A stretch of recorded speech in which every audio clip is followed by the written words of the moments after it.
think.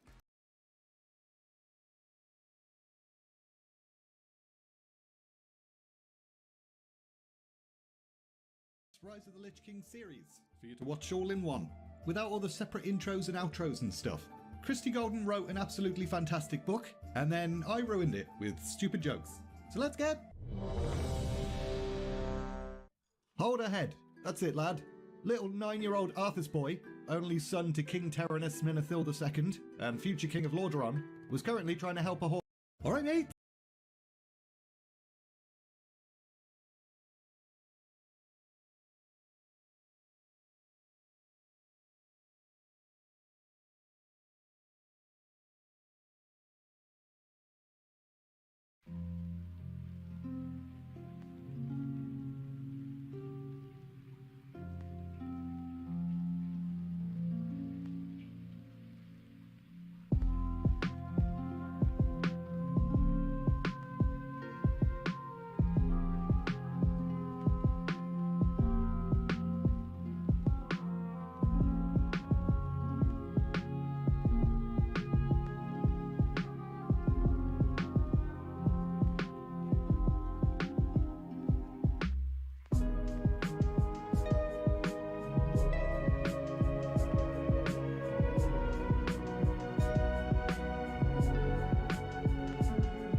how's it going?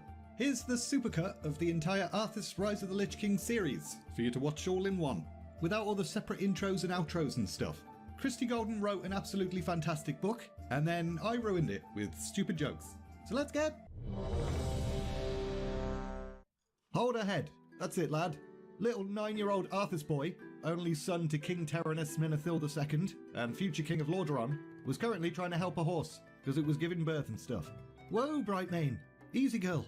It'll be all right. Joram Balnir, who was also tending to this pregnant horse, grunted in amusement. Doubt you'd be saying that if it was you trying to squeeze out this bastard lad. His son Jarim and Arthas both giggled uncontrollably at that. One more push, girl. You can do it. Now, Arthas wasn't supposed to be here, but when he had no lessons, he'd often sneak off to the Balnir farmstead to admire the horses and play with his friend Jarim. Both of the boys knew that a horse breeder's son was technically not a proper companion for a prince, but they didn't give a shit. And today, whilst the two of them had been building forts, throwing snowballs and playing guards and bandits, Joram had called them over to watch the miracle of birth. And Arthas now knew that the miracle of birth was actually gross. Why was there so much goo? But that thought was interrupted as Brightmane grunted and heaved again, and a baby entered the world. Brightmane's head then thumped down into Arthas's lap, and he stroked her rough mane whilst Joram and Jarim cleaned off the newborn foal. And Arthas couldn't help but grin. The little baby's eyes made contact with his, and Arthas was all like, "Aw, maybe the miracle of birth was kind of miraculous after all." As Brightmane struggled to her feet, sniffed her new child and then bathed it with her tongue, Joram looked at the prince. "Hey lad, you're a bit worse for wear." Arthas looked down at himself and his heart sank. He was covered in straw, spittle and poop. Maybe I should jump in a snowbank on my way back to the palace. Don't worry, Joram. I'm 9 years old now. I'm basically a grown man. I can do what I want. But the sound of chickens mixed in with a loud booming voice made Arthas's heart sink again. So he quickly tried to brush off some of the poop and then strolled out of the barn sheepishly. "Sir Uther, these people have been kind to me. I pray you leave their chickens alone." But then Arthas noticed something unsettling about the knight. "You're wearing armour. What's happened?" "I'll explain on the way."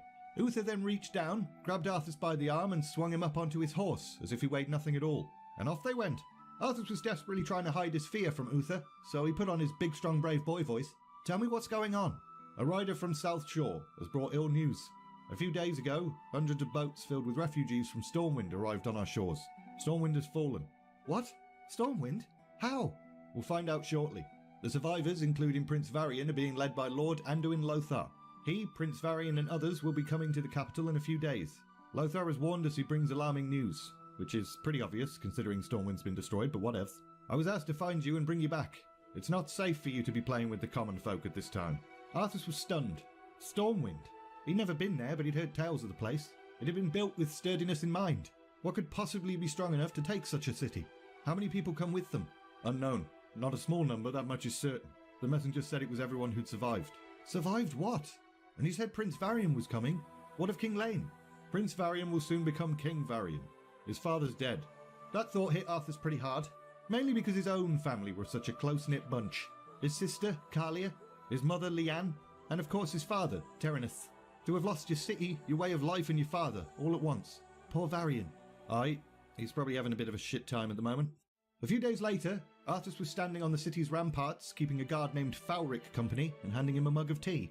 Once again, a slightly weird thing for a prince to do, but Arthas knew that no one was ever punished for talking to him. Falric smiled gratefully and bowed, and then started drinking his tea, and Arthas looked out over the castle walls. He could see the rolling hills of Tirisfal, and the road that led through Silverpine Forest to South Shore. The road that Anduin Lothar, the Mage Khadgar, and Prince Varian would be travelling. Any sign of them? Nay, your highness. Could be today, could be tomorrow, day after.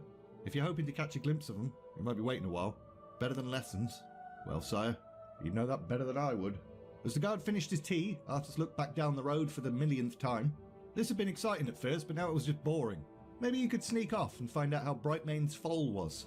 Falric was right. Lothar and Varian were probably still days away, and nope, there they are. They're coming! Sharp eyes, Prince Arthas. Marwyn, go tell the king that Lothar and Varian will be here within the hour. Okie dokie. I'll do it. I'll go. Marwyn then watched as the boy rushed off and looked back to his superior officer. I guess he'll do it then. Arthas rushed down the steps, almost slipping on the ice. He then raced through the courtyard and skid to a halt as he approached the throne room. This was so bloody exciting that the prince then remembered to compose himself. His father was meeting with the populace today to listen to their concerns. So Arthas couldn't just burst in there and be like, "Daddy! Daddy!" So he took a deep breath and then entered. And there was his daddy, King Tyrannus II, probably wishing he had a better in-game model and wasn't so damn ugly. And for a moment, Arthas couldn't help but just stare at him. Varian's father was now dead, and Arthas felt a lump rise in his throat at the thought of his own dad's demise. The king must have noticed his son's intense staring, because he glanced over and flashed a smile before returning his attention to a petitioner. "Pardon the interruption, father. They're coming. I saw them. They should be here within the hour." "Thank you, my son." The others assembled in the throne room all looked at each other. Most of them knew exactly who Arthas meant when he said, "They're coming." So they all started to move as if to end the meeting, but the king raised a hand. "Nay, they will arrive when they do, and not a moment before. So in the meantime, let's carry on, shall we?" Arthas looked at his father with pride. This was why the people loved King Tyrannus so much. He cared deeply about them. "Should I ride out to meet them, father?" "No. I think it's best if you don't attend this meeting at all." "You what, mate? I'm 9 years old." This was an outrage. Something terrible had happened to an important ally, and a boy not much older than Arthas had been rendered fatherless. Why was he not being allowed to attend? But the young prince bit his tongue. It wasn't wise to argue with his father in front of all these people, even if he was being a bit of a dick. So he took a deep breath, bowed, and left. Didn't matter anyway, because he had a plan. About an hour later, Arthas had hidden himself in one of the many balconies that overlooked the throne room. He was still small enough that he could hide under the seats and avoid detection. Now all he had to do was wait for this meeting to start. "Your Majesty, I'm Anduin Lothar, a Knight of Stormwind." Finally, the one-time champion of Stormwind, Lord Lothar, had arrived. Arthas peered out and saw that Lothar was every inch the warrior his reputation suggested, and next to him was an old man in violet robes, and a boy who could only be Prince Varian Ryn. The boy looked exhausted, alone and frightened. Arthas then watched and listened closely as the gathered men discussed creatures called orcs that had somehow infested Azeroth. Green, huge, tusks for teeth, and a lust for blood. They'd formed a horde that seemed unstoppable, enough to cover the land from shore to shore. It was these beasts that attacked Stormwind. Nah, sounds like bollocks. "You calling me a liar, are you?" King Tyrannus quickly diffused the situation as tempers flared. "I will summon the neighbouring kings. These events concern us all. Your Majesty, I offer you my home and my protection for as long as you may need it." Although hearing about the orcs had made Arthas absolutely bloody terrified, his father's invitation to Varian cheered him up a bit. Varian would be staying here in the palace. It would be nice to have another noble boy to play with. I mean, he got on well enough with his sister, but she was 2 years older than him, and she was a girl, with cooties. And although he was fond of Jarim, their opportunities to play together were limited at the moment. Varian, however, was a prince of the blood, just like him, and together they could spar, and go riding, and explore, and all sorts of shit. But then his father's voice cut in on Arthas's thoughts, and the prince's mood grew somber again. "You're telling us to prepare for war?" "Yes, a war for the very survival of our race." "Well, that ain't good." A short time later, Prince Varian was shown into the guest quarters. Tyrannus himself escorted the boy, and wasn't surprised at all to see his son already there waiting for them. "Arthas, this is Prince Varian Ryn, future King of Stormwind." "Your Highness, I bid you welcome to Lordaeron. I only wish the circumstances were happier. As I told King Tyrannus, I am grateful for your support and friendship during these difficult times." Varian's voice was strained and weary, and although his face had been scrubbed, he still looked kind of dirty, like he'd been wearing the same clothes for weeks. "I will send some servants up shortly with some food and towels, hot water and a tub, so that you can refresh yourself, Prince Varian." "Thank you. Arthas, I leave him in your care. See you." The two boys then stared at each other as the king exited the room. Arthas couldn't think of a single thing to say, and it was kind of awkward. And then it got even more awkward when Arthas just blurted out, "Sorry about your dead dad." Varian winced and turned away, and after a silence that felt like an eternity, he finally said, "Thanks. I'm sure he died fighting nobly, and gave as good as he got. He was assassinated. A trusted friend managed to get him to speak to her alone, and then she killed him. Stabbed him right in the heart. Oof, that sucks. Death in glorious battle was difficult enough to handle, but that... Jeez. Right. Well, I saw a foal being born yesterday. When the weather lets up, I'll take you to see him. He's pretty cool." Varian then looked at Arthas for a long moment, a range of emotions coming and going across his face. Offence, followed by disbelief, and then slight confusion, and then understanding, and a hint of amusement. But Varian's eyes then filled with tears, and he turned away again. And as the future King of Stormwind cried his bloody eyes out, Arthas tried his best to comfort the poor sod. "I'm not crying. Someone's chopping onions or something. Gah!" Arthas was ever so slightly pissed off. When word had come about the orcs, the prince had assumed that he would finally be allowed to begin serious training, so he could get good and stuff. But that's not what ended up happening at all. The war against the Horde had resulted in anyone who could swing a sword having to join the fight, so there was no one left in the kingdom who could train him. But Varian had taken pity on him, so the two of them were currently sparring together in the armory hall. Arthas, I don't want to sound mean, but I'm crap. Varian grimaced. I mean, it's surprising, because you're athletic and fast, and Arthas could tell that the older prince was just trying to soften the blow, but the truth was, he was indeed crap. In Stormwind, we start training quite young. By the time I was your age, I had my own set of armour. Yeah, alright mate, no need to rub it in. Sorry, I just wonder why your father didn't do the same for you. Arthas knew the reason why. Terenas was trying to protect him, perhaps a little bit too much. My father tried to protect me too. Didn't work. The real world ain't all sunshine and rainbows. Look, I'm trained to fight. I'm not trained to teach fighting. I might hurt you. That rubbed further salt in Arthas's pride wound. Varian hadn't even considered the possibility that Arthas might hurt him. So Arthas began to sulk, and Varian must have realised he was digging himself into an even deeper hole, so he quickly added, "Tell you what, when the war's ended and a proper trainer returns, I'll come with you to talk to the king. I'll help you convince him." And as time passed, the war eventually did end, with the Alliance victorious. Anduin Lothar had been slain, but a young paladin lieutenant called Turalian had stepped up and defeated his killer, the leader of the Horde, Orgrim Doomhammer, and then shown mercy by choosing to spare the jerk rather than just kill him.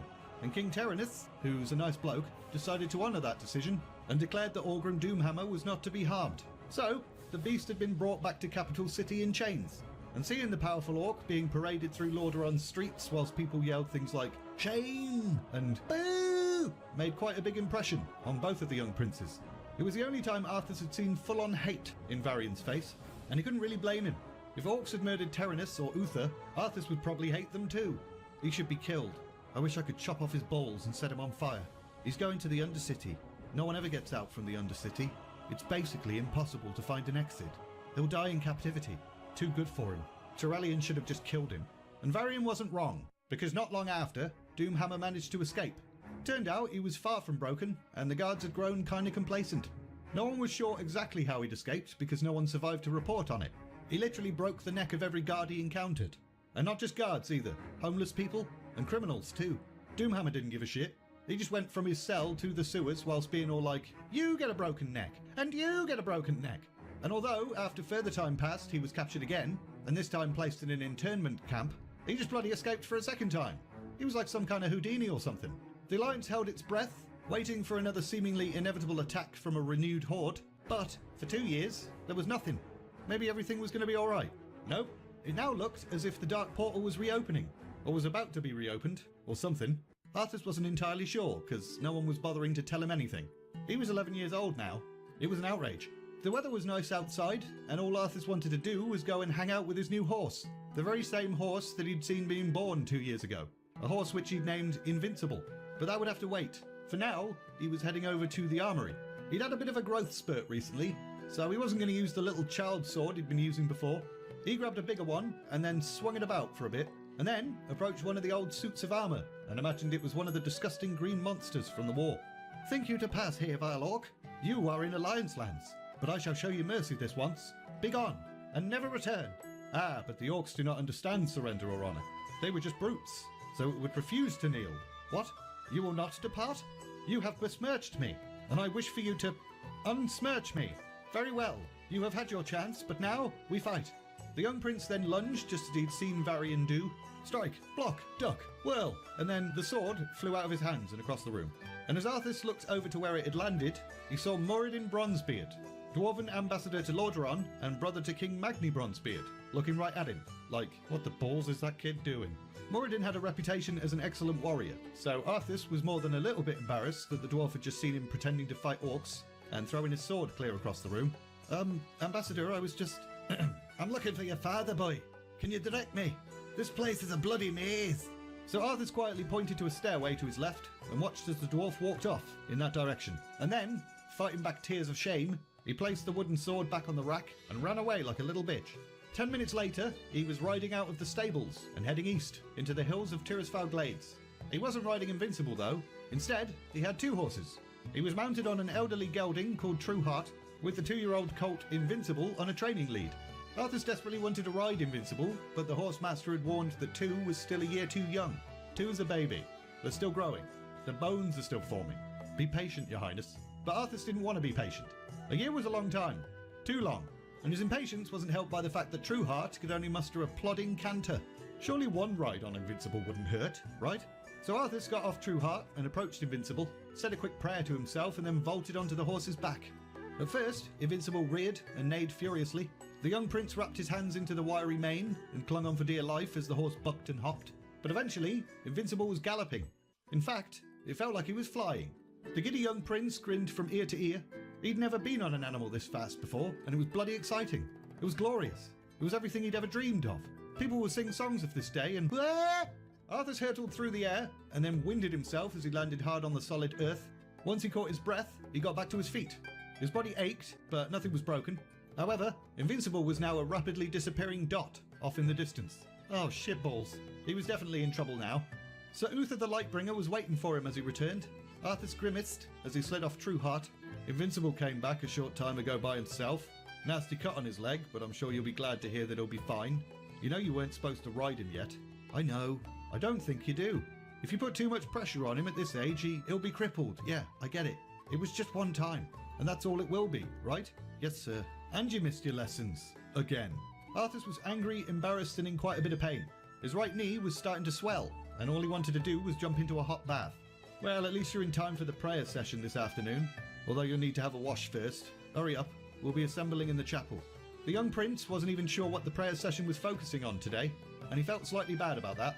The light was important to his father and Uther, and he knew they wanted him to be as devout as they were. He couldn't even argue with the evidence. The light was definitely real.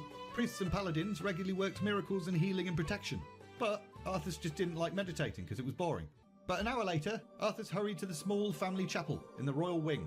In addition to his father, Uther and Muradin, who were regular attendees of these prayer sessions, Arthas also saw King Trollbane was there, and someone else, a girl, slender, with long blonde hair. As Arthas curiously peered at her, he walked directly into one of the benches. Queen Leanne turned and smiled gently. Carlia shot him a scowl, and Terinus nodded, albeit disapprovingly, before returning his attention to the bishop. Arthas then sat down and the bishop began his service, and His Royal Highness Arthas Menethil. What? May the light's blessing be upon him in every thought, word and deed, so that he may thrive beneath it and grow to serve it as its paladin. Arthas then felt a sudden calming warmth flow through him. The stiffness and soreness of his knee softened, and he felt refreshed. The bishop then turned towards the queen and princess and blessed them as well, and Arthas grinned, because he now realised that the bishop would bless whoever that hot sexy girl was over there and say her name out loud. And we humbly request the light's blessing on Lady Jaina Proudmoore. Aha! The mystery girl was a mystery no longer. Jaina Proudmoore, daughter to Admiral Dalin Proudmoore, the ruler of Kol Tirith. Why was she here? And that her studies in Dalaran go well. We ask that she become a representative of the light, and that in her role as a mage, she will serve her people well and truly. Right, good thing that bishop seems to have the answer to all of my questions. She was on her way to Dalaran, which made sense.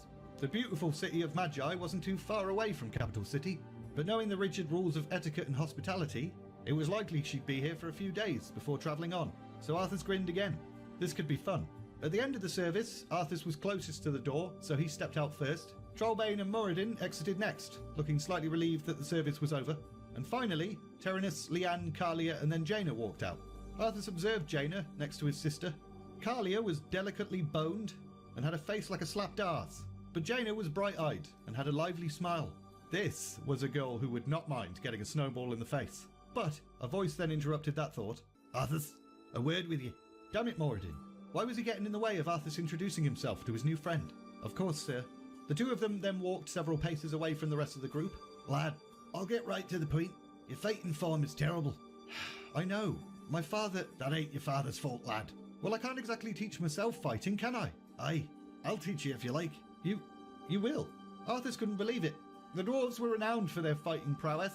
This was going to be brilliant. Maybe Muradin could teach him how to hold his ale as well. That would be cool. I've already spoken to your father. He's all for it. Been put off long enough as it is. But let's get one thing straight. I'll take no excuses. I'll be pushing you hard. And the moment I think I'm wasting my time, I'll stop. Okay, boy? Arthas stifled a giggle at the fact that someone half his size had just called him boy. Yes, sir. The two of them then shook hands, and the young prince glanced over to his father and Uther, and they both looked at him, eyes narrowing in speculation. And it was at that point that Arthas realised he probably wasn't going to have any time to introduce himself to Jaina Proudmoore now, and that was a bit sad. But he turned to watch as Carlia and Jaina started to leave, and right before Admiral Proudmoore's daughter disappeared through a doorway, She turned her golden head, made direct eye contact with Arthas, and smiled. I'm proud of you, son.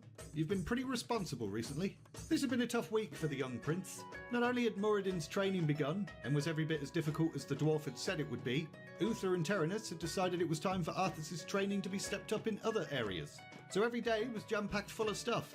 Arthas would get up before dawn, have some breakfast, meet up with Muradin and go riding, which would always end in a hike for some reason, then head back home, have a quick bath, attend lessons in history, maths and calligraphy, then a quick lunch break, followed by an afternoon in the chapel, praying, meditating and discussing the nature of paladins.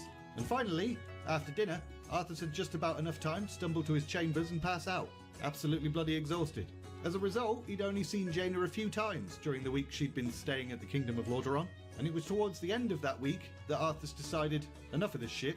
His lessons in history and politics came in pretty handy, as he approached his father with an offer to escort Lady Proudmoore to Dalaran himself. And it worked. The king was pleased, Jaina smiled brightly at the prospect, and Arthas got exactly what he wanted, which was to get out of his duties for a bit. Everyone was happy. And so it was that on one bright summer's day, Prince Arthas Menethil was accompanying a young blonde lady on a little adventure to the wondrous city of Magi. They weren't alone, of course. 2 guards and a lady-in-waiting were being a bit cock-blocky, but they hung back enough to give the 2 nobles some privacy to get acquainted. The party rode for a while before stopping for a picnic lunch, and whilst Arthas and Jaina were munching away on sandwiches, a guard approached. Sir, with your permission, we'll make preparations to spend the night in Ambermill. Tomorrow we can push on the rest of the way and probably arrive in Dalaran before nightfall. But Arthas shook his head. Nah, let's carry on. We'll camp overnight in the Hillsbrad area. That way, Lady Jaina can arrive at Dalaran by mid-morning. Arthas turned and shot Jaina a cheesy smile, and she smiled back, although the prince did catch a hint of disappointment in her eyes. Are you sure, sir? It would probably be better to accept the hospitality of the locals rather than subject the lady to sleeping in a field. It's fine, Caven. I'm quite capable of camping. A few hours later, they had arrived in the Hillsbrad area. And whilst the servants set up camp, Arthas and Jaina went for a little explore. They head up a hill to get a better view of their surroundings. To the west, they could see Ambermill and the distant spires of Baron Silverlane's keep. To the east, they could almost make out Dalaran itself, but more clearly, the Orcish internment camp to its south. Since the end of the Second War, a number of these places had popped up. King Terenas had explained that it was more merciful than just killing all the orcs. Plus, the beasts seemed to be suffering from some kind of weird lethargy recently, like they'd lost the will to fight, so capturing them wasn't even that difficult. The 2 then head back to camp, had some roasted rabbit, and then everyone retired for the night. But once the prince was certain everyone else was asleep, he got back up again and head over to Jaina's tent, which is a bit rapey. Jaina, wake up. Arthas, is something wrong? You up for a little adventure? What sort of adventure? Trust me. No, I'm fine. The 2 then climbed the same hill they had earlier. There, that's our destination. The internment camp. You ever seen one up close? No, and I don't want to. Oh, come on, Jaina. It's our one chance to get a good look at an orc. Aren't you a little bit curious? Not even slightly. They killed Derek, my older brother. One of them killed Varian's father too. They've killed a lot of people, Jaina. That's why they're in these camps. It's the best place for them. Jaina fell silent, and Arthas took that as a rejection. All right, I'll take you back to camp. No, let's go. So quietly, they made their descent. Whilst the 2 had been up the hill the first time, Arthas had made note of the patrols at the internment camp. And those patrols didn't appear all that different at night. I guess the guards don't think the orcs have it in them to escape. That works out well for us. Other than the patrols, there's some peeps stationed in those 2 watchtowers, but hopefully they'll be focused on the front rather than the rear. Arthas and Jaina then quietly waited for a guard to complete his circuit, and once he'd meandered past, it was time for some espionage. Put your hood up. Ready? Let's go! They slipped quickly and quietly down the rest of the hill, briefly stopping to wait for a guard in the tower to look the other way. Then they ran forward and pressed against the wall of the camp. There were plenty of holes in the wall, so the 2 had a look-see. And there they were, orcs. Some lay on the ground, covered with blankets. Others walked about, almost aimlessly. Jaina then noticed what looked like a family unit. Oh, they look so sad. Sad? Jaina, these brutes destroyed Stormwind. They killed your brother for light's sake. Don't waste your pity on them. Yeah, but I didn't think they'd have children. Look at that one over there, it's got a baby. Well, of course they have children. Even rats have children. Arthas was starting to get slightly irritated, but then he thought, well, maybe I should have expected this kind of reaction from a girl. They look harmless to me. Are we sure they belong here? It's expensive anyway. Maybe they should just be released. Jaina, they're killers. Even if right now they're all docile and lazy and stuff, who can say what would happen if they were released? Jaina sighed softly and didn't answer, and Arthas decided he'd seen enough and it was time to leave. The guard on patrol would probably be back shortly anyway. Ready to go? Yeah. As the 2 started back towards the hill, Arthas glanced over his shoulder and saw the guard at the watchtower starting to turn. So he instinctively dove towards Jaina, grabbed her by the waist, and they both fell to the ground. Don't move. There's a guard looking right at us. Both Jaina and Arthas lay there, trying to stay as still as possible, and after a long moment, the guard finally turned to face the other direction, having apparently not seen them at all. Sorry about that. You alright? Jaina seemed to be grinning to herself about something. Yep. The two then returned to their respective tents back at camp, and Arthas couldn't help but think that today had been a very good day. Late the next morning, they arrived at Dalaran. Dalaran itself was pretty nice, maybe nicer than Capital City. It was impossibly clean, with towers and stained glass windows and gardens and all sorts of stuff. And in a way, it made Arthas feel ordinary, if not slightly dirty. As he glanced over at Jaina, he saw the look of awe and excitement on her face. I can't believe I get to study here. Yeah, it's pretty great. I'm told that outsiders aren't usually welcome, which is a shame. It would be nice to see you again. For a moment, Arthas completely forgot about how intimidating this city was, and both of them kind of blushed. It would be nice to see her again. Very nice indeed. But enough of that. Sometime later... Again, you little gnome girl. I'll pull your pigtails, you oof. Mid-taunt, a shield caught Moradin right in his face, causing him to actually stumble back a step or two. But before Arthas could celebrate the fact that he'd actually managed to hit his mentor, he found himself sailing through the air. As he landed hard on his back, he saw Moradin's beard appear above him, so he quickly parried with his sword and then kicked the dwarf in the belly. And this time, it was Moradin who went sailing through the air. The prince then charged his teacher, hitting him again and again until finally, the dwarf uttered the words that Arthas never thought he'd hear. I yield! And the prince kind of fell on his ass out of sheer shock. Well done, lad. So you have been paying attention.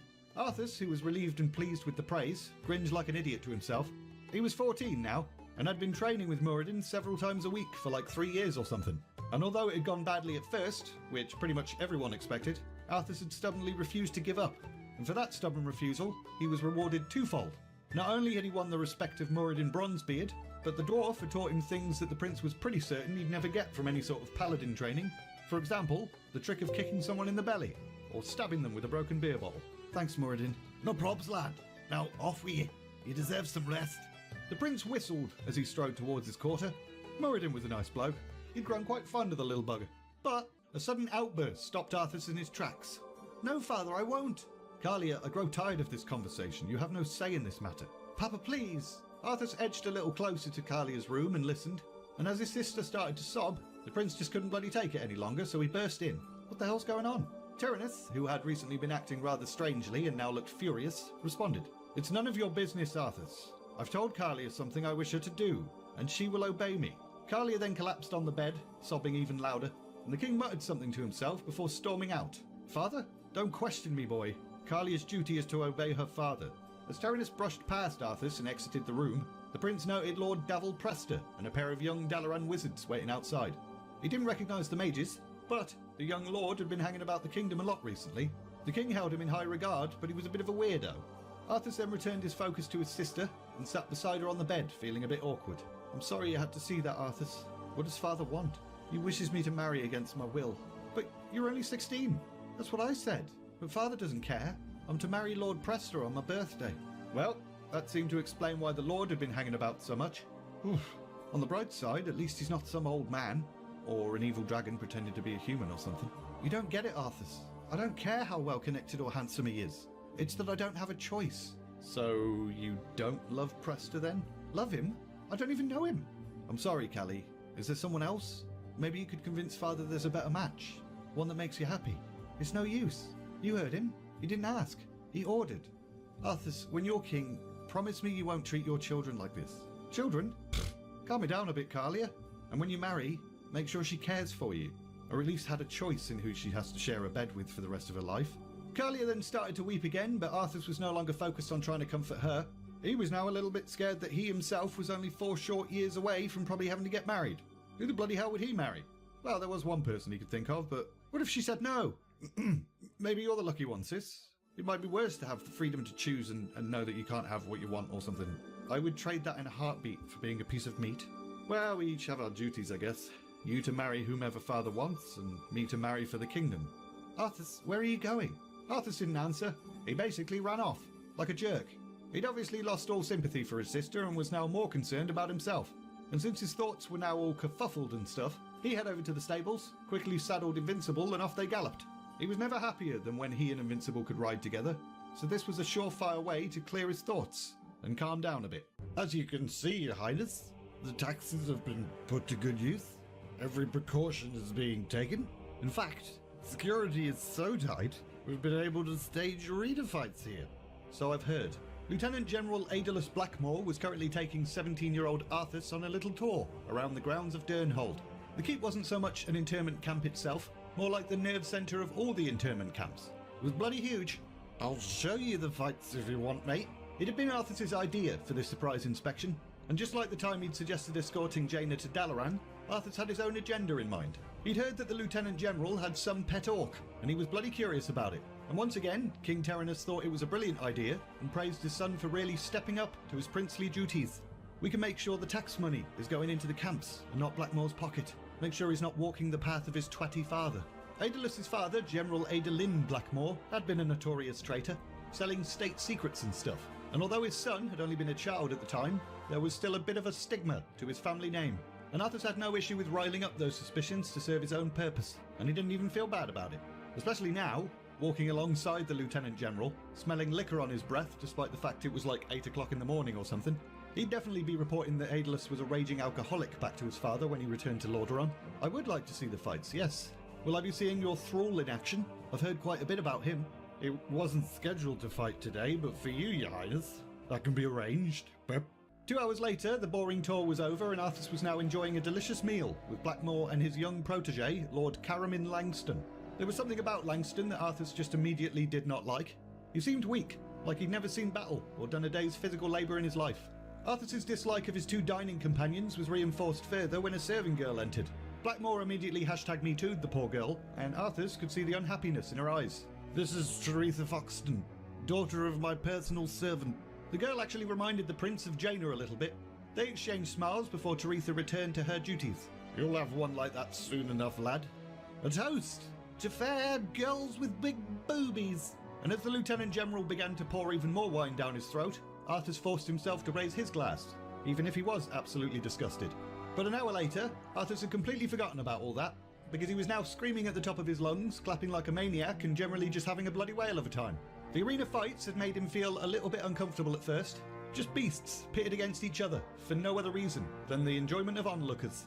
How were they treated prior to this? Yeah, quite well. As you can see, the fights don't last long. Any that survive but are unable to fight again, we put them down at once. Mercifully. Arthas had a feeling Blackmore was lying, but he hoped he wasn't. And soon, the fights changed to involve men versus beast, which Arthas could stomach a little bit easier. Because animals versus animals, oh no. But men versus animals, that's fine apparently. The men are paid well. They actually become minor celebrities. Arthas didn't give a shit. He was starting to get a little bit impatient. He wasn't here to see animals fight animals or blokes fight animals. But finally, the arena doors creaked open and a huge green shape started forward, and everyone in the crowd roared. Thrall was massive, one of the biggest orcs Arthas had ever seen, and he stood straighter than most of them too. As the orc did a little circuit around the ring like a professional wrestler trying to warm up the crowd, Blackmore grinned to himself. I taught him to do that. It's an odd thing, really. The crowd cheers for him, yet they come every time hoping to watch him get beaten. Has he ever lost? Never, Your Highness. Nor will he. Keeps the money flowing. Well, as long as the royal coffers see the proper percentage of your earnings, Lieutenant General, you can continue these games. He is under control, isn't he? Absolutely. He was raised by humans, taught to fear and respect us. Thrall then turned and looked directly at Arthas and Blackmore, thumped his chest in a salute, and bowed. You see? Utterly my creature. The Lieutenant General then rose from his seat, waved a little flag, and the arena doors started to open again. And before the door had even opened fully, a bloody great bear poured out. It charged at Thrall, who just casually stepped to one side at the last minute and brought his axe down on it, severing the bear's head from its body. The crowd went mad, and Arthas just stared in disbelief. Was that it? That was just the opener, my lord. They can still fight 3 humans, though he's not allowed to kill them, just defeat them. I confess, there's just something about watching him decapitate a bear that always makes me proud, and gives me a weird boner. As Arthas watched Thrall begin his battle of wits against 3 blokes, he couldn't help but wonder if it was a bad idea to teach an orc how to fight so strategically. If Thrall ever escaped, he could teach others. And an orc escaping captivity wasn't exactly beyond the realms of possibility. After all, Orgrim Doomhammer had done it. Twice. A few days passed as Arthas continued his state visit, and it was all pretty boring and uneventful, until one evening. The prince was in his private quarters wondering where the bloody hell all his servants had gone, so he knocked on the door leading to their room, but no one answered. And when he opened the door, he saw Teresa Foxton standing there with a tray full of delicacies, wearing a slightly revealing dress. "My Lord Blackmore sent me with this offering of things to tempt you." Teresa blushed, and Arthas was confused. Tell your master thanks, but I'm not hungry. Where have all my servants gone?" "They've been invited to a meal with the rest of the servants, my lord." "Well, that's nice for them." The servant girl continued to just stand there, eyes down towards the ground, looking really awkward. "Is there anything else?" "My Lord Blackmore sent me with this offering of things to tempt you, things you might enjoy." Arthas then realised what the balls was going on, and his understanding was followed by embarrassment, then irritation, and then just pure anger. "Teresa, I'll take the food. I don't need anything else." "Your Highness, I'm afraid he will insist. Tell him I said it's fine. You don't understand. If I come back, he..." Arthas then approached Teresa and glanced down at her hands holding the tray. She was covered in bruises. "I see. Come inside then. Stay as long as you feel comfortable, then go back. In the meantime, I can't possibly eat all of this myself." And so, Arthas and the servant girl spent the next few hours stuffing their faces, drinking wine and exchanging polite words, until Teresa finally decided it was safe to leave. But before she did, "Your Highness, it pleases me so much to know that the man who will be our next king has a kind heart. The lady you choose to make your queen will be a very lucky woman." And then she was gone. And once again, Arthas was forced to think upon his future and the idea of marriage. It reminded him of the conversation he'd had with Carlia before he ran away like a jerk. Fortunately for his sister, their father had begun to have suspicions about Presta shortly after that whole debacle. "You know what, Uther? I'm starting to think that Lord Presta guy's an evil dragon pretending to be a human or something." Nothing he could prove with certainty, but enough to make him have second thoughts about forcing Carlia to marry the guy. And Arthas was now only a year away from having to potentially marry someone himself. Just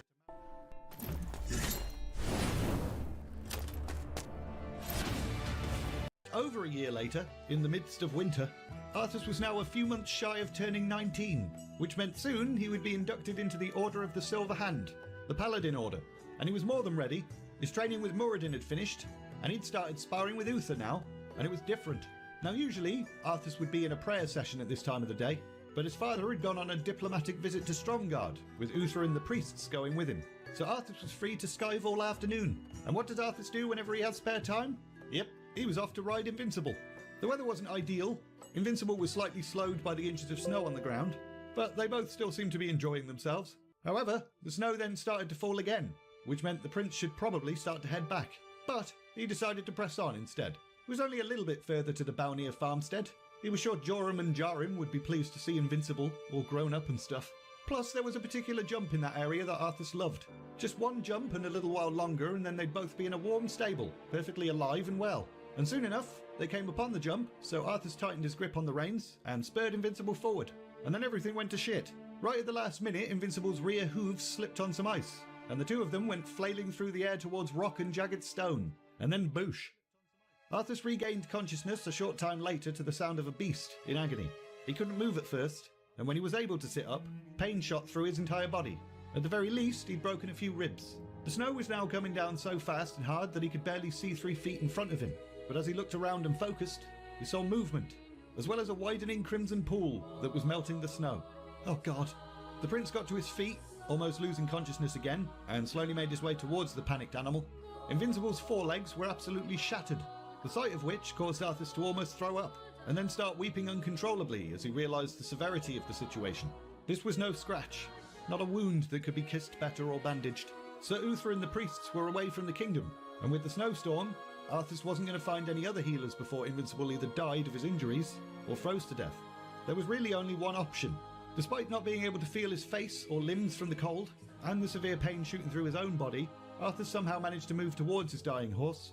"This is my fault. I deserve this." Arthas then removed his sword from its hilt. "I'm sorry."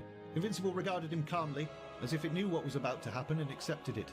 And that caused tears to cloud the prince's vision, but he blinked them back, lifted his sword, and brought it straight down, piercing Invincible's heart with a single blow, and then he collapsed. Sometime later, after the snow had tapered off, Joram and Jarim found the prince curled up tightly against Invincible's corpse. "Oh dear. Sorry, lad. That storm came on quick. You're lucky you're alive. Come on, let's get you inside. Bury him. Here." "Of course, my lord." Arthas could never bear to tell anyone the real reason his horse had died that day, that it was his fault, but he did make a vow to himself there and then. Should anyone else ever need protection, or if sacrifices had to be made for the welfare of others, he would do it, whatever it takes. The day had come, a day that His Royal Highness Prince Arthas Menethil had been looking forward to his entire life, basically, and yet he was still a little bit reluctant. Firstly, he wasn't in the best of moods. The sun was beaming down on him, in full plate armour, so he was sweating his balls off. But also, riding this new horse through the streets of a rebuilt Stormwind only served to remind Arthas of what had happened to Invincible a few months earlier. God, he missed that horse. This has been a day long in coming, my son. Yep, it sure has. This was one of the biggest celebrations the city of Stormwind had ever seen. In addition to Terranus, many other kings, nobility and famous peeps were in attendance, and they were all riding through the streets like a parade towards the Cathedral of Light. Arthas's childhood friend, Varian Rin, was there too, now King of Stormwind, and he'd got himself married and had a kid. But Arthas and Varian had still managed to find the time to spend the previous night drinking mead and talking through to the early hours. Hey, we should go to Goldshire Inn. It's filth. It's crazy. It was one of the best nights Arthas had ever had, but also meant he was now nursing a bit of a hangover. But the main reason Arthas was feeling reluctant to take part in the approaching ceremony was because he didn't really believe that he deserved the honour that was about to be bestowed upon him, and he'd mentioned his concerns to Uther, and was a little bit shocked by the older paladin's response. Lad, no one feels ready. No one feels like they deserve it. And you know why? Because no one does. We're humans. And all humans, and elves, and dwarves, and all other races are flawed. But the light loves us anyway. So stand there, as I did, feeling like you can't possibly deserve it or ever be worthy, and know that you're in the same place every single paladin has ever stood. The parade then finally reached the cathedral, so Arthas dismounted and gave the cheering crowd another smile and wave. The cathedral itself radiated a sort of serenity and power that impressed the prince. He slowly made his way up the carpeted stairs and was then extremely grateful for the sudden coolness of the building's stone interior, and the sudden silence as the doors closed behind him, blocking out the cheers and rabble from the streets outside. As he looked around the rows of peeps sat there waiting for the ceremony to begin, he saw a number of familiar faces. Gen Greymane of Gilneas, Thoris Trollbane of Stromgard, Admiral Dalin Proudmoore of Coltyrus, and next to the Admiral, his daughter. Yes! Jaina's here. She'd certainly blossomed in the years since he'd last seen her. Jaina then caught the prince staring at her and smiled in return, which was nice. Arthas then returned his attention to the altar he was walking towards. He couldn't really procrastinate any longer, to be honest. Archbishop Alonzus Fowl was looking right at him, like, come on mate, I haven't got all day. In the light, we gather to empower our brother. In its grace, he shall be made anew. In its power, he shall educate the masses. In its strength, he shall combat the shadow. And in its wisdom, he shall lead his brethren to the eternal rewards of paradise. The Archbishop then asked the clerics to bestow their blessings upon Arthas, so they did, and after that, Knights of the Silver Hand, if you deem this man worthy, place your blessings upon him. So they did as well. The original Paladin Knights: Uther, who looked like he was about to cry, Tyrion Fordring, Saidan Dathrahan, and Gavinrad. There was one missing from their numbers though, Turallion. He'd been lost with the rest of the company that ventured through the Dark Portal when Arthas was 12, and most people felt like he was probably dead or something. The Archbishop then smiled at the prince. Arise and be recognised. Do you, Arthas Menethil, vow to uphold the honour and codes of the Order of the Silver Hand? I do. Do you vow to walk in the grace of the light and spread its wisdom to your fellow man? I do. Do you vow to vanquish evil wherever it be found and protect the innocent with your very life? By my blood and honour, I do. Vow then turned to address the clerics and the paladins. Brothers and sisters, you who have gathered here to bear witness, raise your hands and let the light illuminate this man. Both groups raised their hands, which all seemed to be glowing with a golden hue, and pointed at Arthas, and he stood there, waiting for the glorious glow to envelop him. But nothing happened, and it was really awkward. Arthas began to sweat again as he waited for what felt like an eternity for the light to embrace him, wondering what the bloody hell was going wrong. Until finally, the sunlight itself streamed through the windows and the ceiling and highlighted the prince. And it was almost blinding. Plus it burned slightly. Felt like he was being scoured, scrubbed clean. It wasn't pleasant. Arise, Arthas Menethil, Paladin Defender of Lordaeron. Welcome to the Order of the Silver Hand. Arthas grinned as the folks in the rows of pews behind him erupted in applause and cheers. All remnants of formality quickly disappeared as his father, Varian and others crowded the altar area like, "Way, Arthas, way!" And as Arthas turned around, he found his face inches away from Lady Jaina Proudmoore's face. And the prince wasn't going to let this moment go to waste, so he reached out, pulled her towards him and gave her a giant hug. She seemed startled at first, but then returned to the hug, which was nice. Maybe he should kiss her. Should he kiss her? He wanted to kiss her, but what if he was misreading the situation? What if she rejected him? What a predicament! Arthas became so distracted by that little debate with himself, he didn't even notice Jaina walk off and be replaced by his sister Kalia. Why are you looking at me like you're going to kiss me? Anyway, just wanted to say we're all proud of you, you dork. You're going to make a wonderful paladin. I'm sure of it. And then King Tyrannus piped up. Well done, my son. I'm a proud father today. Today? What did he mean by that? Was he not a proud father any other day? What a douche. Arthur suddenly felt quite angry, and he wasn't entirely certain why. Perhaps it was a combination of things. The light delaying its approval and kind of embarrassing him in front of all of his friends. Him missing his chance to kiss Jaina. Tyrannus and his weird passive-aggressive comment. It was all getting a bit too much. He'd had enough of this shit. He was 19, an age where he could do what he wanted. Especially now, with the blessing of the Silver Hand to guide him. So, Arthas forced a smile and started to shoulder his way through the crowds. It was time for something fun. He wasn't going to go on any more boring state visits or just linger at the palace.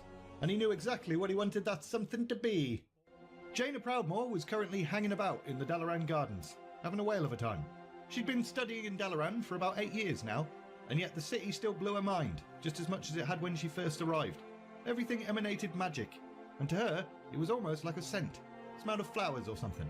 Of course, that smell could have just been all the flowers. She wasn't a garden after all.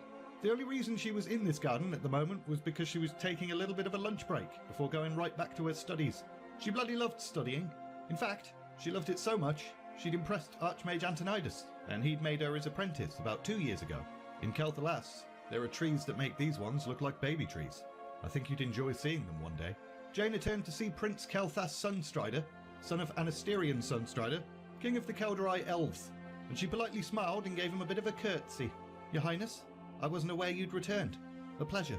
Now Jaina, being the daughter of a ruler herself, was usually accustomed to talking with nobility and/or royalty, but Kelthas always made her feel a little bit nervous, and she wasn't entirely sure why. He was handsome, had that sort of elvish grace, but he was always quite stiff. Perhaps that was it. Maybe it was because he walked around like he constantly had a stick up his arse. Kelthas then grabbed himself an apple from one of the trees. There's a certain heartiness about food native to human lands that I've come to appreciate. Sometimes elven food, although delicious, obviously, still leaves one hungry for something more substantial. Jaina smiled. Elves could be a bit arrogant sometimes, but the prince was obviously just trying quite hard to put her at ease. Shame it wasn't really working. So, you're back for a while? Yes. My business in Silvermoon is concluded for the moment, so I shouldn't need to depart again anytime soon. Kelthas then took another bite of his apple, whilst maintaining weirdly intense eye contact with Jaina, waiting for her reaction, it would seem. Well, we're all pleased at your return, Your Highness. Now, Jaina. I've told you before. Just call me Kale. Right, Kale. Like the cabbage. Gotcha. So, how's your studies going? Very well. Watch. Jaina then pointed at a squirrel that was perched above on a branch and murmured a spell to herself. And the squirrel turned into a sheep, and then started falling to its death. So, the young mage quickly extended her hand and the squirrel sheep stopped, mid-air, and then gently floated down to safety. It then looked at her, bleated, blinked a couple of times, and then poof, it was a squirrel again. And after shooting her a look that basically said, "F*** you bitch," it quickly darted back up into the tree. Okay then, well done. No more setting books on fire, I hope. Jaina then blushed as she remembered that incident. It was shortly after she'd first arrived in Dalaran. Her fire spells were a bit shit, and she'd accidentally incinerated a tome that Kelthas had been holding, almost singeing his eyebrows off. As a result, she'd been instructed not to practice fire spells again, unless she was near a fountain or something. No, that hasn't happened for a while. I'm pleased to hear it. I wasn't making idle conversation, by the way, when I invited you to come to Kelthalas. I know you're learning much from this marvellous city, but I think you would benefit from visiting an entire land, where magic is part of the culture. Surely you must have some curiosity about our Sunwell. I do indeed. I'd love to see it. But I think for now, my studies can be best advanced here, where people know what to do when I light books on fire. Both of them laughed at that, but Kale still seemed to let out a bit of a sad sigh as well. Perhaps you're right. Well, excuse me. Archmage Antonidas wishes for me to tell him all about my time in Silvermoon. Nonetheless, I look forward to more demonstrations of how your training has advanced, and spending more time with you. The prince then placed a hand on his heart and bowed, and Jaina didn't really know how to respond to that, so she just kind of curtsied again, and then watched as he left. But before she could go back to her studying in shiz, a pair of hands abruptly covered her eyes. Guess who? Well, your hands are calloused, so you're not a wizard. You smell like horses and leather. Jaina knew it was Arthas. This is just how people flirt, apparently. But Jaina couldn't hide her delight as she turned around and saw him, gave him a hug, and then realised that might have been a bit forward, so she stepped back and dropped him a curtsy. Your Highness, This is a surprise. What are you doing here? Less of that, your highness, bollocks, Jaina. And in answer to your question, there's so little going on in Lordaeron at the moment that my father agreed to my request to come study here for a bit. Study? But you're a paladin. Not becoming a mage, are you? Nah, it's not that. But it occurred to me that the best place to learn about history, the nature of magic, and all those other things a king needs to know is here, in Dalaran. I'm impressed, Arthas. The boy who sneaked me out in the middle of the night to go spying on orcs wasn't quite so interested in history and knowledge. Arthas chuckled at that. Honestly, I still don't really give a shit. Wait, what? Now I'm confused. So why did you want to come here then? Arthas didn't answer that question with words. Instead, he grinned as he took her hand and kissed it, and Jaina's eyes widened. Was he coming on to her? But before she could ask, Arthas winked at her and bowed. I'll see you tonight at dinner, Babs. And see him tonight at dinner she did. The dinner itself was quite formal. The return of Prince Kalthas and the arrival of Prince Arthas on the same day had sent the servants into a bit of a frenzy. They'd put out the decent knives and forks. The dinner was served in the large dining room that was only reserved for special occasions, and Archmage Antonidas presided over the dinner himself, which was a pretty big deal. He wasn't the type of bloke that normally hosted dinner parties. Lethargic or no, they are dangerous. My father agrees with that assessment, Prince Kalthas. That's why the camps exist. Expensive, sure, but a little gold is a small price to pay for the safety of the people. You humans could solve the problem of safety by simply executing the creatures, rather than taxing your citizens so severely just to keep them locked up. Jaina then recalled her one brief glimpse of the orcs. Have you been to the camps, Prince Kalthas? Have you actually seen what they've become? No, Lady Jaina, I haven't. Nor do I need to. And to be honest, I can't imagine you've seen them either, being a lady of such refinement. Jaina didn't dare look over at Arthas as she replied. I do not think refinement has any bearing on one's desire to see justice. In fact, I think it more likely that a refined individual would not wish to see sentient beings slaughtered like animals. Jaina returned to eating her soup, and Kalthas looked at her, quite confused. What was all that about? But the conversation took a bit of a turn when Antonidas piped up. The issue is not who pays for the camps, or whether they're necessary. It's the lethargy that intrigues me. I don't believe that it's confinement that causes it, nor do I believe it's an illness. At least not one that we need to worry about catching. Antonidas didn't usually get involved in idle chit-chat, so pretty much everyone else had stopped talking and was just staring at him. And Jaina was surprised for a different reason. This was the first time she'd heard any of the Magi talk about the orcish situation at all, and she had no doubt that Antonidas had deliberately chosen this moment to reveal some information.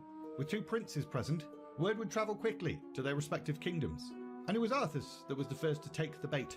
If it's not an illness, then what is it? It is my understanding that the orcs were not always so bloodthirsty. Khadgar once told me what he learned from Garona, Garona? The half-breed that murdered King Lane? With all due respect, I wouldn't trust anything that bitch said. This information came before she turned traitor, and it has been verified through other sources. They committed themselves to demonic influence. Their skin turned green, their eyes red. They were saturated with this corruption even before the first invasion. Now they've been cut off from it. It's not an illness, it's withdrawal. Kalthas waved a hand dismissively at that. Whatevs. Even if that's true, why should we care? They were foolish enough to trust demons. Why should we be bothered about helping them cure an addiction? Because if we can return them to a peaceful state, we can release them from captivity, and then the tax money can be used elsewhere. The Archmage must have realised that point might cause the table to erupt back into the previous argument, so he quickly changed the subject. Arthas, sorry I wasn't able to attend your initiation ceremony, but I hear it was quite the event. Indeed, Stormwind was most gracious to me. It was good to see King Varian again as well. His lovely queen has recently provided him with an heir, I hear. Yep, little bugger's going to grow up to be a fine warrior, I'm sure of it. Well, as much as we all hope your coronation day is many years from now, can we look forward to a royal wedding anytime soon? Any young ladies tickle your fancy? Or are you still Lordaeron's most eligible bachelor? Kalthas immediately looked down at his plate, but it was pretty obvious he was following this new conversation keenly, and Jaina kept her own face carefully composed as well. That would be telling, would it not? And where's the fun in that? There's plenty of time left for such things. Mixed feelings then washed over Jaina. She was a little bit disappointed, but also somewhat relieved. Maybe it was best if her and Arthas remained only friends. That way she could carry on focusing on doing the things she'd come to Dalaran to do in the first place. Become an accomplished mage. And to do that, she needed to study. I need to study! A few days had passed since the dinner, and Jaina was now desperately trying to tell Arthas to sod off as he was approaching her with two horses. Come on, Jaina. Even the most diligent student needs to take a break every now and then. Arthas, you will be a magnificent king one day. No one can seem to deny you anything. Arthas laughed and helped her to mount one of the horses, and then swung up easily on his own horse a moment later. I don't think I ever said how sorry I was about Invincible. It's alright. But anyway, I have picnic supplies and the day awaits. Let's get! And Jaina would remember this day for the rest of her life. They travelled quite far away from the city, crossing expansive green meadows and shiz. Even the horses loved it, and the picnic was nice, although I'm not sure why they went all the way to a snowy place rather than stay in the nice green meadows, but whatevs. They shared bread, cheese, wine, and then Arthas fell asleep for a bit, as you do when you have a bit of booze at lunchtime. So Jaina got a bit of peace to read a book about teleportation. But she then drifted off as well, and when she woke up, it was quite a bit later than she'd expected, and Arthas was nowhere to be seen. Arthas? There was no response. Maybe he'd just gone for a bit of an explore. This was fine. Everything was fine. But then Jaina's mind started to wander a bit. There were still orcs on the loose, or so the rumours went, and mountain cats, and bears. Maybe everything wasn't fine. Suddenly, an attack from behind. A wet, soggy thump on the back of her neck. A second wet missile flew towards her and caught her right in the mouth, and she started to choke. With laughter. She quickly grabbed a handful of snow from the ground herself and attacked back. Arthas, you don't fight fair! After the snowball fight had finished, Arthas emerged from his hiding spot. I knew it. All those years ago. Knew what?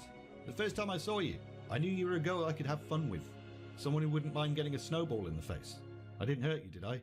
No, you didn't. Their eyes met and Jaina felt heat coming to her face cheeks as Arthas gently brushed snow from her hair, and the next thing she knew, they were kissing. F*** you bitch! The few months Arthas spent in Dalaran were pretty good. Surprisingly, the prince actually did learn some things that would be useful when he becomes king. Plus, he'd had plenty of opportunities to just chill out and have fun. And there was Jaina as well, which was a bonus. He'd not planned on kissing her after their snow fight. It just sort of happened. And afterwards, they both decided it would probably be best to keep this new relationship on the down low, which added a bit of extra spiciness, to be honest. Sneaking around, being all secretive and stuff.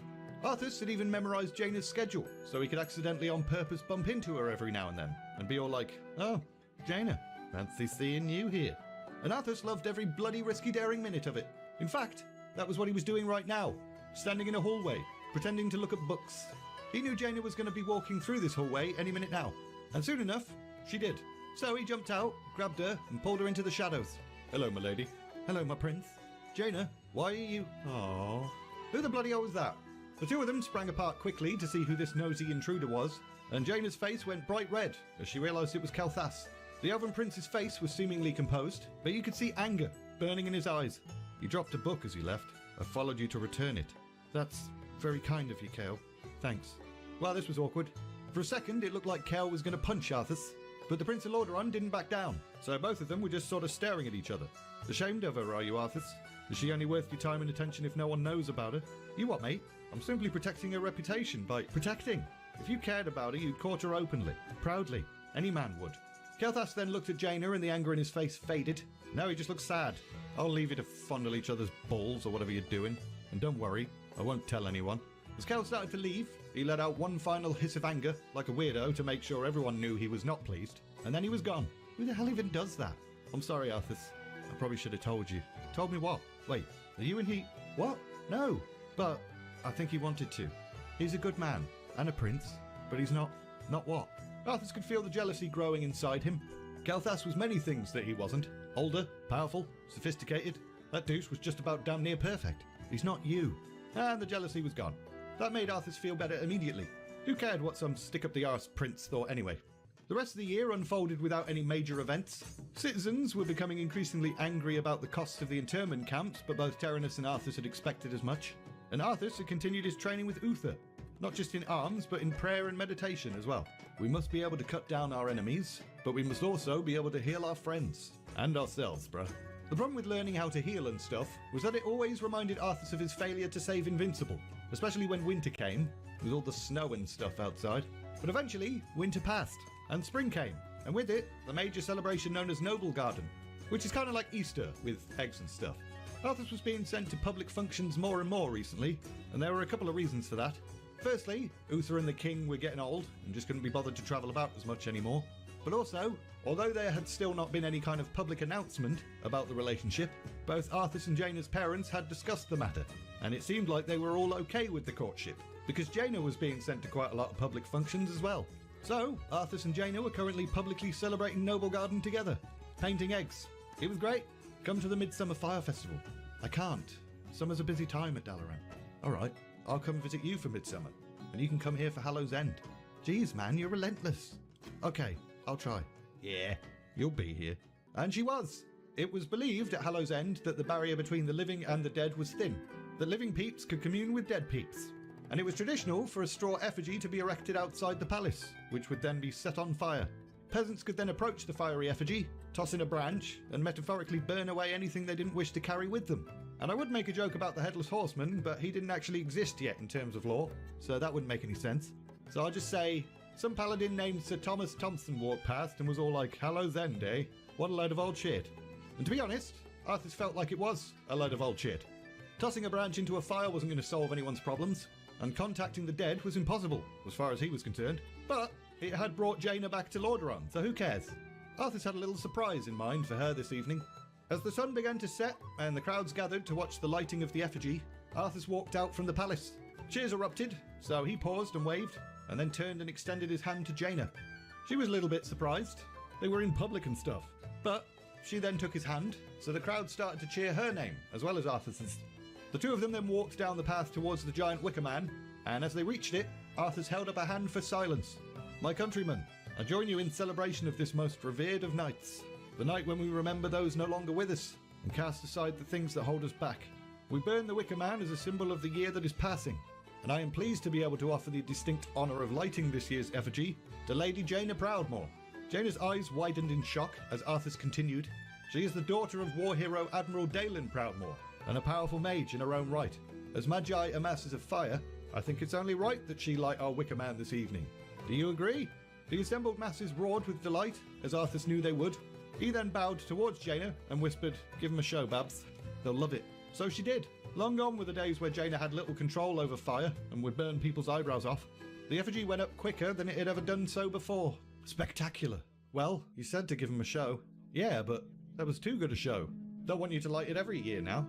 Would that be a problem? No, it wouldn't be a problem at all. The two then joined in with the celebrations and festivities, dancing and stuff.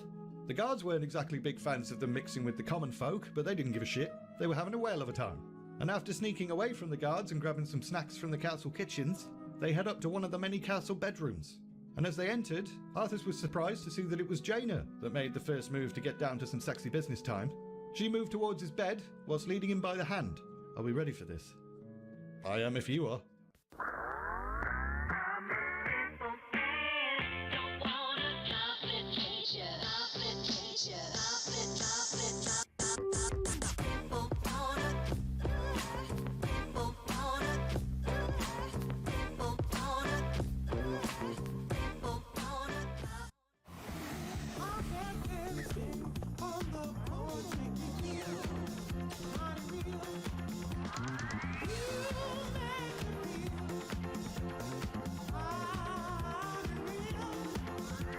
The Masculine Fragrance, Phantom by Paco Rabanne.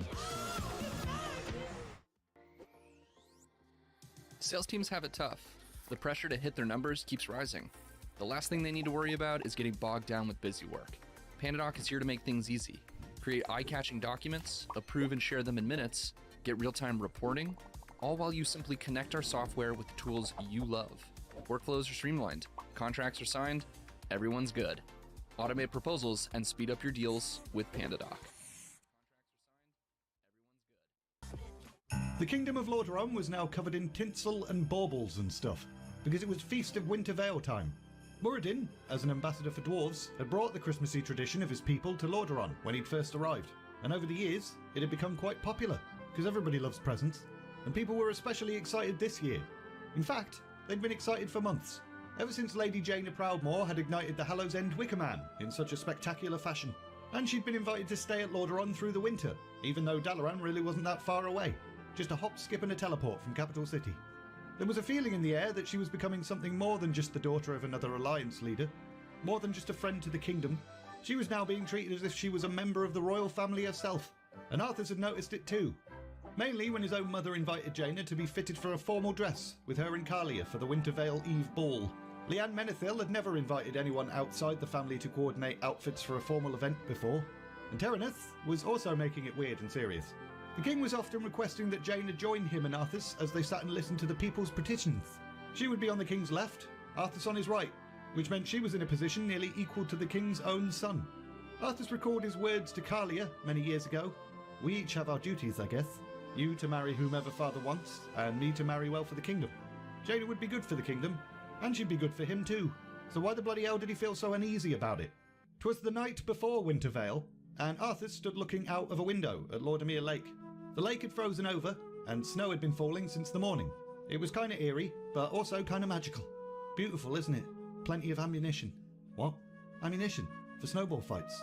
Arthur then turned to see Jaina in the moonlight. Even after all these years, she was still absolutely stunning to him. In the book, he was blown away because she was wearing the white gown his mother had chosen for her to wear to the ball. But, while Model Viewer isn't a dress-up simulator, so just use your imagination. Apparently, she looked very nice. You're like a white candle, all white and gold. Yes, the children will almost certainly be blonde. Arthur then froze. Jaina, are you preggers? No, not yet. But there's no reason to think we won't be able to have children. Children. There was that word again. For some reason, it still filled Arthur with a peculiar distress. His mind raced into the future. A future with Jaina as his wife, children running around the palace, himself on the throne, the weight of the crown on his head, and part of him desperately wanted that future. He loved having Jaina by his side, loved holding her in his arms, loved her laughter, but what if he ruined it? Suddenly, Arthur came to the realization that he'd not been taking this relationship entirely seriously. Up until right now, it had kind of been child's play to him. Jaina was a companion, and they'd been playing games, bedroom games. But now it was real. What if he really was in love with her, and she with him? What if he was a bad husband? A bad king? I'm not ready. Arthur's abrupt declaration took Jaina by surprise, but she squeezed his hand in a gesture of reassurance. Well, we don't have to have little ones right away. But Arthur dropped her hand and took a step back, so now Jaina just looked really bloody confused. What's wrong? We're too young. I'm too young. I'm not ready. You aren't, but you said... The guilt then flooded Arthur. She'd asked him this, the night they first had sexy business time. I am if you are, he told her, and he thought he'd meant it. He reached out and grabbed her hands and tried to be as articulate as possible. I still have a lot to learn, so much training to complete, and father needs me. Jaina, we've always been friends. You've always understood me so well. Do you understand me now? Can't we still be friends? After a pause that felt like an eternity, Jaina finally replied in a very monotone voice. Of course, we'll always be friends. Everything about her, her body language, the look on her face, the tone of her voice, suggested pain and shock. But Arthur's chose instead to take her word for it, because he's a bloke and we're not mind readers. I mean, this isn't forever, just for now. You've got studying and stuff to do. I'm sure I've just been a distraction. Antonidas probably hates me. Jaina said nothing, and Arthur continued to dig a hole for himself. This is for the best. Maybe one day it will be different and we can try again, but for now, this is for the best. He then pulled her into his arms and gave her a hug. She was as stiff as stone at first, but eventually the tension subsided and she returned the hug, and they hugged for ages. It's all right, Arthur. I understand. You do? Well, no, honestly, but it's all right. It will be all right eventually. Jaina then took a deep breath and steadied herself. Come, Prince Arthur. You need to escort your friend to the ball. And that was that. Both Arthur and Jaina somehow made it through the evening, but it was difficult. At one point during the strained and unhappy night, Arthur glanced out the window and found himself wondering why the bloody hell bad things always happened in winter. Sometime later, Lieutenant General Aedalus Blackmore was currently standing in the Lordaeron throne room, looking like he wished he was anywhere else. Unfortunately, he was stone cold sober in this moment, so no drunk voice. King Tyrannus probably would have kicked him out if he'd shown up pissed.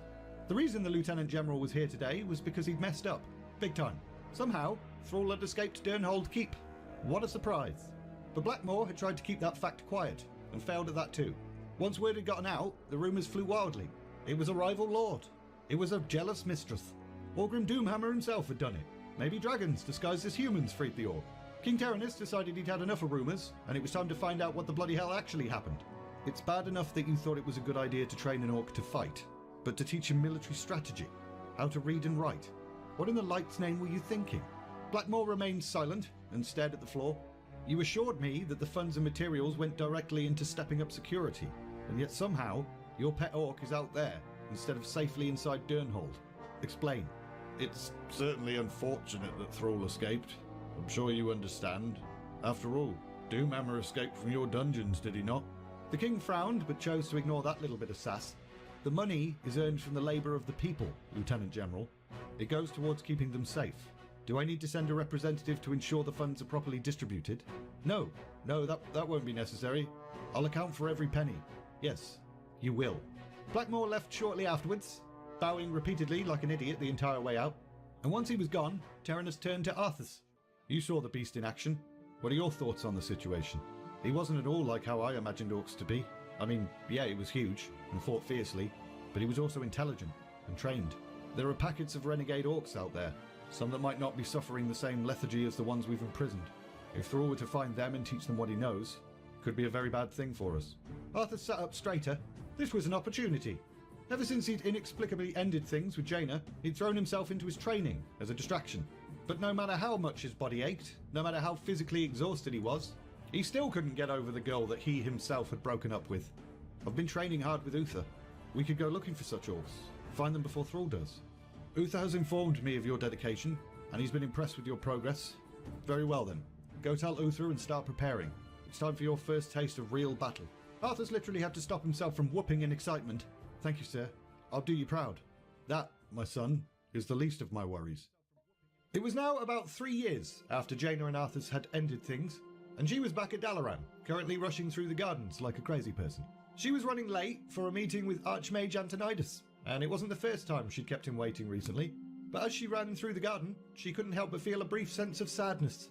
Thanks to Arthur's 2-month-long stay in the city, there weren't many places here that didn't remind her of him. Why the bloody hell had he chosen to break up with her just before the Wintervale ball anyway? His timing couldn't have been any worse. But she wasn't angry with him, not anymore. In fact, she'd come to understand his reasoning a little bit since. They both were indeed young, and they both had responsibilities and training to complete. At least they'd remain friends. They'd always be friends. Some other things had happened within the past few years as well. Mainly, a wizard named Kel'Thuzad had been dabbling in necromantic magic, and when the Kirin Tor found out, they were ever so slightly pissed off. They told him in no uncertain terms to cut the shit, and then Kel'Thuzad disappeared, and it was all very mysterious. Also, according to rumours and stuff, Thrall was now the war chief of a new horde, and they were attacking internment camps and freeing even more captive orcs. Durnhold itself had been razed to the ground by Thrall, who had called upon the ancient shamanistic magic of his people, and Lieutenant General Aedalus Blackmore had died. But no one really cared about that. The thing was, although Jaina found the idea of a new horde slightly scary, she couldn't help but feel relieved that the internment camps were being destroyed. She'd never really liked them anyway. Some voices then interrupted that thought, one of which sounded pretty angry, causing Jaina to come to an abrupt halt. As I told Terenas, your people are prisoners in their own lands. Humanity is in peril. The tides of darkness have come again, and the whole world is on the brink of war. Oh, now I know who you are.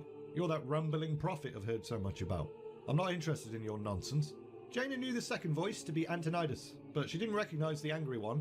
And she also knew that the right thing to do would be to leave and not eavesdrop on this private conversation. But sod it, she was bloody curious. So she cloaked herself with invisibility and moved closer as quietly as she could. Be wise, Archmage. The end is near. Just calm down, you babbling fool. Then I've wasted my time here. Jaina was then startled to see the hooded stranger's form blur and shift and transform into a black bird and then fly away. You can show yourself now, Jaina. Oh, balls. Of course he knew she was there. He's bloody Archmage Antonidas. I'm sorry, Master. Don't worry about it. It's that inquisitive nature of yours that I've come to rely on. That fool's convinced the world's going to end, and he's been flying around ranting about it to most of the Alliance leaders. Taking the whole plague thing a bit far, in my opinion. Plague? You'll recall that I sent some messages to Capital City a short time ago. Yeah, I thought that was to do with the orc situation. That was on the agenda, yeah, but my representatives thought that a more dire threat was at our doorstep. More dire than the horde reforming. Orcs, dear Jaina, can be reasoned with. Disease? Not so much. There's reports of a plague spreading in the Northlands, something I think the Kirin Tor should be paying close attention to. Jaina stared at him. What was he on about? Normally, disease was dealt with by priests, not magi, unless you think it's magical in nature somehow. It's a strong possibility, and that is why I'm asking you to travel to these lands and investigate the matter. Me. You. You've learned nearly everything I have to teach, Jaina. It's time for you to use those skills outside the safety of these towers, and I've arranged for a special envoy to assist you. There was a weird twinkle in Antonidas' eyes as he said that last bit. What the bloody hell was he up to? Sometime later, Arthas was leaning against a tree, desperately trying to act calm and confident in front of his men. But, on the inside, he was shitting himself. Prince Arthas, we've been waiting here for hours. Are you sure this friend of yours is coming? I'm sure. She'll be here. No sooner had he said that, the group heard a distant bellow of the words, "Me smash," come from behind, and as Arthas quickly turned, he could make out a slender feminine figure racing towards them. And behind her, some kind of water elemental thing. And behind that, 2 ogres. By the light! Sir, your orders? Arthas instinctively wanted to yell charge, but he then caught a glimpse of Jaina's face. She was grinning. Stay your blade, Fowric. She can handle herself. As she could indeed handle herself. Jaina quickly span round and shot fire at the ogres pursuing her. One of them decided he no longer wanted to smash and cheesed it, but the other one kept coming. So she sent another blast of flame at it, and it burned to death, screaming the entire time. It was actually kind of nasty. Gentlemen, meet Miss Jaina Proudmoore, special agent to the Kirin Tor and one of the most talented sorceresses in the land. Looks like you haven't lost your touch. It's good to see you again. You too. It's been a while since the prince escorted me anywhere. Yes, it has. Unfortunately, the rueful tone of Arthas's voice immediately made this touching moment a bit awkward. Right, let's get down to business, shall we? Okay, what do you know about this plague? Not much. Father's only just sent me to work with you. Me and Uther have been fighting orcs, mostly. But I'm guessing if the Dalaran wizards want to know more about it, it's got something to do with magic, right? Yes, although we're not sure how yet. Antonidas sent me to observe and then report back. We should check out the villages along the King's Road, talk to the inhabitants. Hopefully they know something and aren't infected. Who knows? Maybe this is nothing more serious than a localized outbreak. Arthas could hear the doubt in Jaina's voice, and he understood it. If Antonidas didn't already think this plague was quite serious, he wouldn't have sent Jaina to investigate it. Nor would King Terenus have sent his son. I wonder if it has anything to do with the orcs. I'm sure you've heard about the escapes. Yep. Do you remember that little family we saw? I can't help but wonder if they got out. Well, if they did, they might be worshipping demons again now. What? I thought the orcs were no longer using demonic energy. I don't know. Father sent Uther and me to help defend Stranbrad, but by the time we got there, orcs had already begun kidnapping people, and when we hunted them down, 3 men had been sacrificed. Maybe there is a connection. It's disheartening to think they've reverted back to that. Maybe it's just a single clan.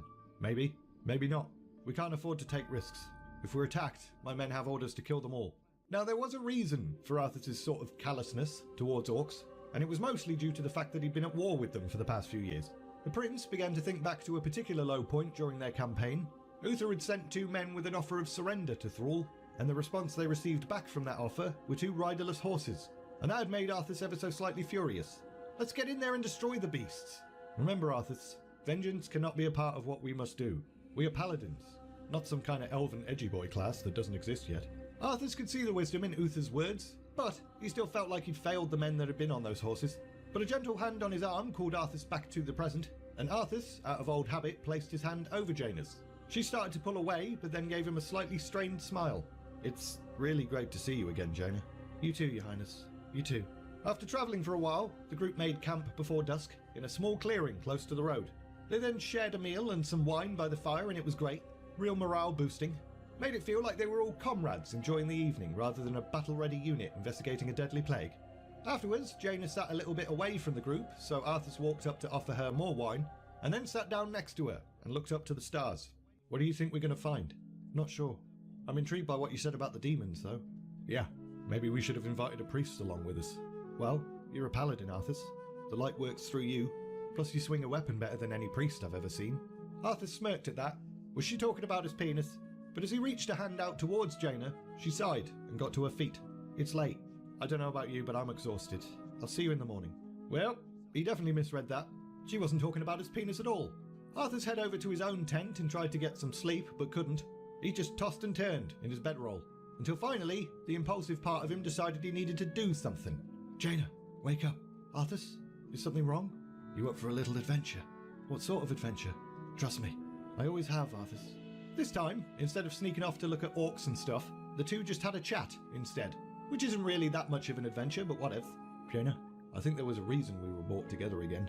Well, yeah, your father sent you because... No, more than that. What are you saying, Arthas? When this is all over, maybe we could talk about what ended at Winter Vale. No, not about endings, about beginnings. Things have felt incomplete, empty, without you. You know me like no one else does, Jaina, and I've missed that. Jaina was silent for a little bit, but then sighed, and the two kissed, for the first time in too long. Relief washed over Arthas. Breaking things off with Jaina had been the biggest mistake he'd ever made. There were still some doubts in his mind about commitment and stuff, but he now knew that he wanted to spend the rest of his life with Jaina Proudmoore and have millions of blonde babies with her. The two then fell asleep together. No sexy business, just a bit of light spooning, and Arthas returned to his own bedroll before dawn, just so his men didn't get the wrong idea. And as he lay down in his own tent, he thought to himself, no demon, no mystery, no plague could ever stand in the way of Prince Arthas Menethil and Lady Jaina Proudmoore. Following on immediately from the last video, the group got up that morning and got ready and stuff. And after a few hours of travelling along the road, they started to come across a few scattered farmsteads. which confused Arthas a little bit, because none of these farms were marked on the map that he was consulting. But Falric, who had grown up in this area, kind of explained why. Most of these farmers are the independent sort. They bring their produce and livestock into the villages, sell it, and then go home. Is there bad blood? Nah, it's just the way things are done. Well, if that's the relationship, then these farmers probably wouldn't summon outside aid if they fell ill. Some of these people could be sick. Jaina raised a good point, and the group decided it was probably best to start their investigation here. So, they slowly approached the farms, allowing the inhabitants enough time to notice and prepare for them. But as they drew closer to a farmhouse, Arthas noticed something a little bit weird. Look, the gates have been smashed, and the livestock's gone. That's not a good sign. Anyone else think it's a bit weird that no one's come out to greet us yet? Everyone else did indeed think it was a bit weird that no one had come out to greet them yet, so the prince signalled the group to halt. Greetings to you all. I am Arthas, Prince of Lordaeron. My men and I mean you no harm. Please, come out and speak with us. We have some questions concerning your safety. And there was no response. In fact, it was so quiet, all they could hear was the wind and rattling of window shutters and squeaky creaky noises. It was all a bit spooky. Guess no one's here. Or they're too sick to come out. They could need our help, Arthas. We should at least go and check. As the prince glanced at his men, he could see that they did not look too keen on walking into a house that might be infested with plague victims. And to be honest, he didn't really want to do it either. But Jaina was right. These were his people. He'd made a vow to protect them, no matter the cost. So Arthas gestured to his men and started to move forward. Jaina moved too, but he turned to her and told her to stay outside. Arthas, I'm not some fragile little doll. I was sent here to investigate the plague, and if there are victims here, I need to see them for myself. Alright then. Upon reaching the garden of the farmhouse, the wind changed, revealing a smell that caused both Jaina and Arthas to gag. It smelled like a slaughterhouse, mixed with the stench of rot and shit, and it was coming from inside. I still need to examine. Suddenly, a horrific cry filled the air as something came out of the house towards them, and Arthas's hammer began to glow so bright that he had to squint. But as he focused on the approaching shape, he realised it was some kind of bloody walking nightmare. Grey-green rotten flesh, bones sticking out where they shouldn't be, pustules and boils oozing nasty black fluid.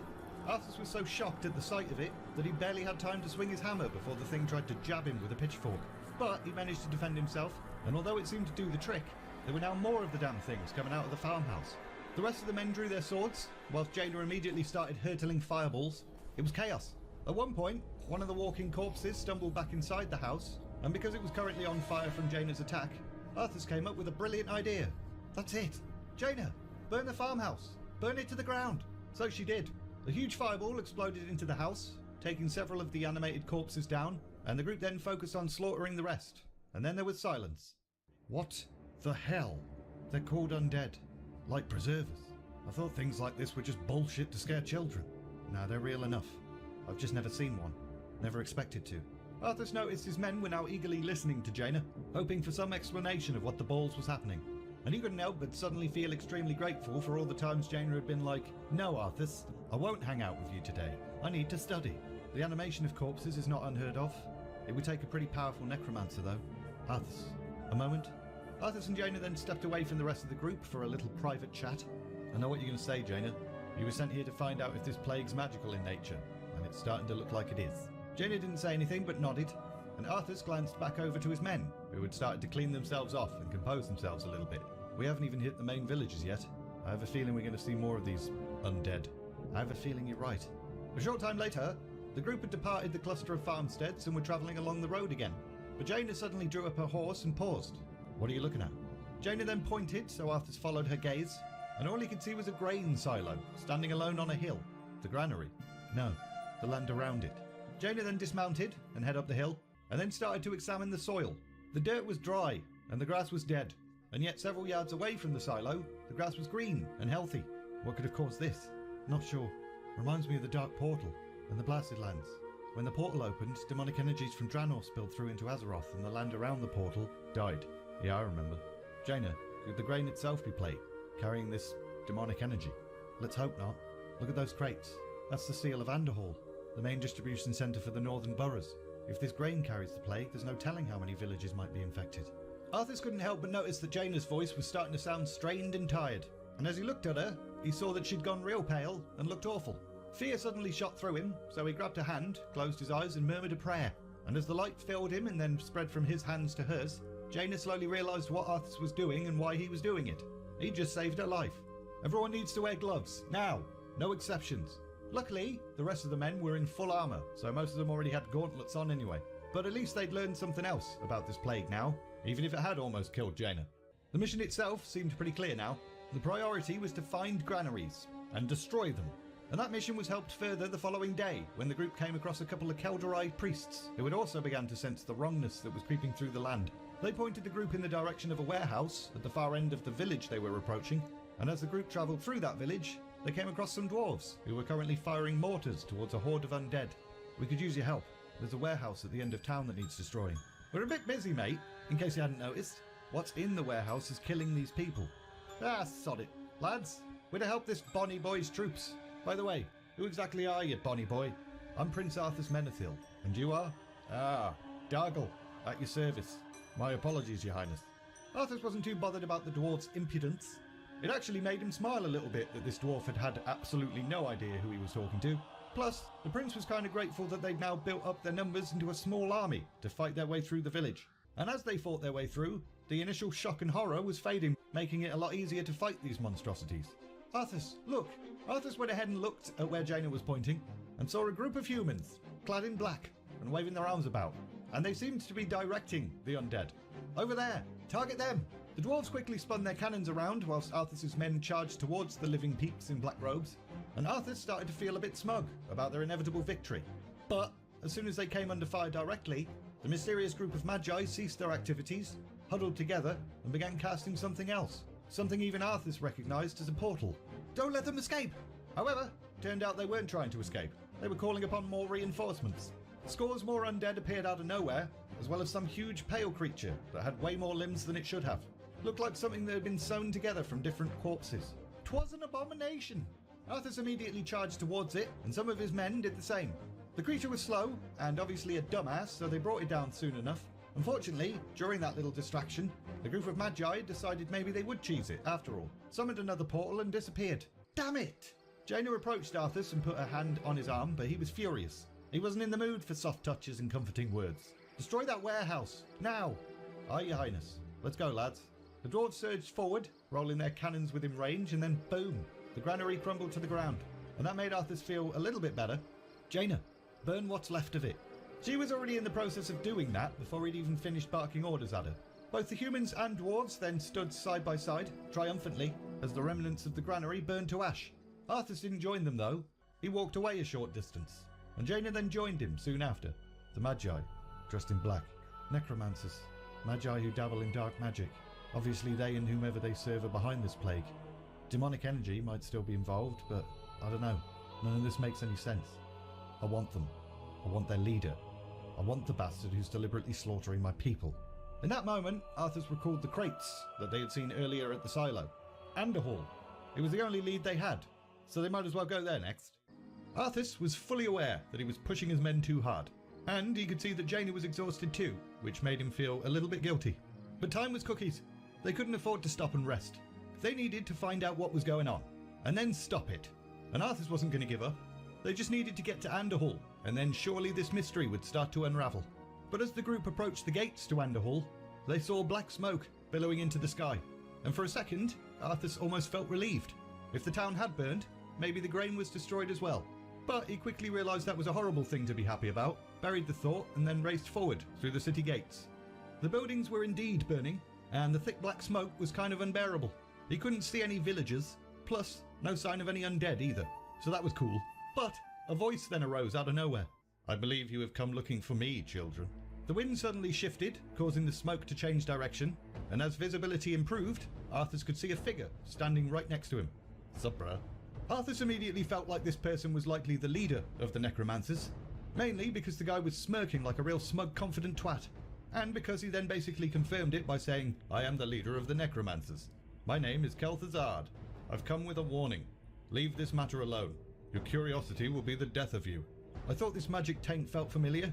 You were disgraced, Kel'Thuzad, for doing precisely this sort of shit. We told you it would lead to disaster and you just carried on bloody doing it. You've learned nothing. Looks like Antonidas' little apprentice is all grown up. And quite the contrary, my dear. I've learned a great deal. I've furthered my research and perfected it. Is this plague you're doing, Necromancer? Keep up, mate. I ordered my cult of the damned to distribute the plagued grain, but I can't take all of the credit. What do you mean? I serve the Dreadlord, Mal'Ganis. He commands the scourge that will cleanse this land. The chill then passed over Arthas, which was weird because he was surrounded by fires and stuff. What the bloody hell was a Dreadlord? And what the bloody hell was the scourge? What exactly is this scourge meant to cleanse? The already douchey smug grin on Kel'Thuzad's face only seemed to grow wider by that question. Why, the living, of course. His plan is already in motion. Seek him out at Stratholme if you need further proof. At this point, Arthas decided he'd had enough of this guy's shit, so he charged forward with his hammer. But, poof, the necromancer disappeared into thin air. And since he was gone now, the prince decided they might as well continue with their original plan before making any new ones. As they passed through the village and reached the granary, they could see that it was untouched by the fire that seemed to have claimed the rest of Anderhall. Arthas pulled open the door to one of the buildings, hoping desperately to see crates piled high, but his heart sank when he realised it was the opposite of that. It was empty, and by the looks of it, had been for some time. We're too late. The shipments have already been sent out. Damn it! Arthas, we did the best we... Not good enough though, was it? I'm going to find that undead-loving bastard and rip him limb from limb. Arthas then stormed off. He was shaking. He was furious. He'd failed, again. But after he calmed down a bit, he returned with renewed purpose. North. That's the next place he'll go. Arthas then rode like a man possessed, and the rest of the party struggled to keep up with him. At one point, a huge cluster of undead was standing in their path, and rather than slow down and discuss any sort of strategy, the prince just raced towards them, yelling, "For the light!" And whilst he was venting his anger and frustration by swinging his hammer about and yelling incoherently, he caught a glimpse of a tall figure in a fluttering black cloak, standing safe and secure away from the field of battle, watching them. It was Kel'Thuzad, again.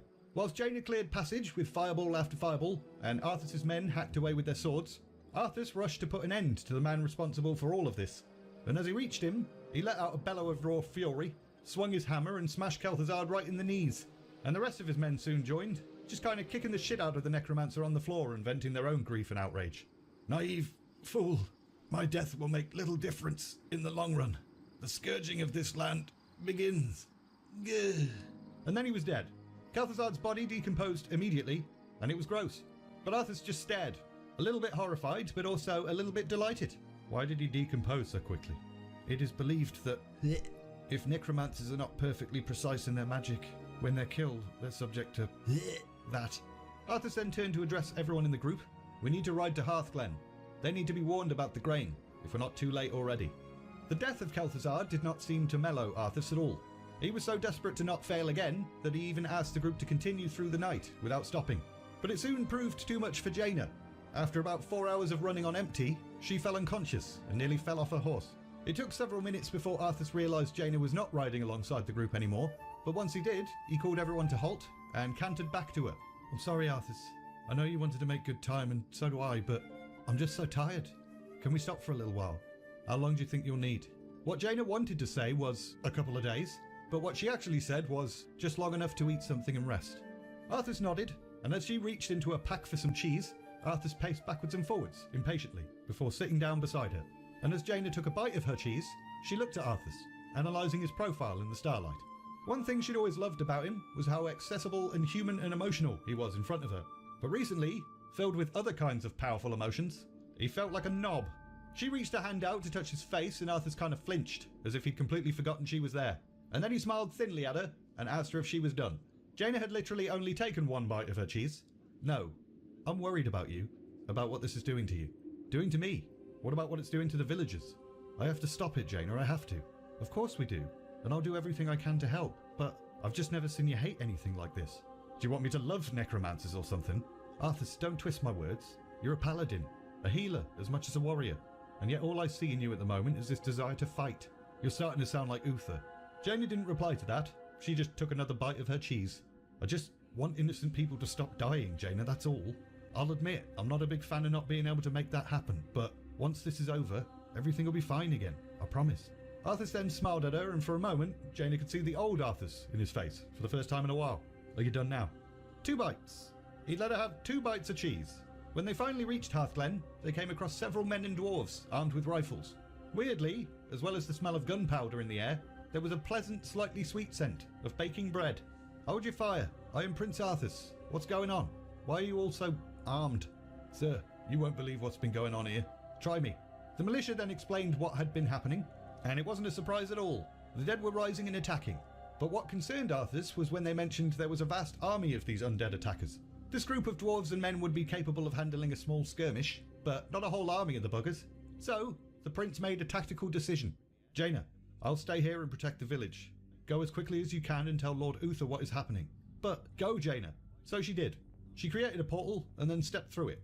Sir, you better take a look at this. Arthas looked over to where Falric was pointing and noticed some empty crates bearing the mark of Anderhall. What did those crates contain? One of the militiamen looked at him, slightly puzzled. Just a grain shipment, my lord. Nothing to worry about. It's already been distributed among the villagers. We've all had plenty of bread. And whilst that guy turned back to his mates and was probably all like, why is that weirdo so concerned about whether we've had breakfast? Arthas finally figured it all out. The grain had reached Hearthglen and then been baked into bread. And that bread had been distributed to the whole village. And now there was a vast army of the undead.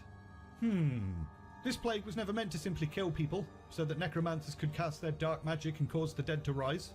It was the plague itself that was turning them into... Suddenly, one of the militiamen bent over double, and then several others followed suit. A strange green glow pulsed from their bodies as they clutched their stomachs and fell to the ground. And then they died. Holy shit. Arthas' theory was now being confirmed right before his eyes. The dead men around them started to get back up again.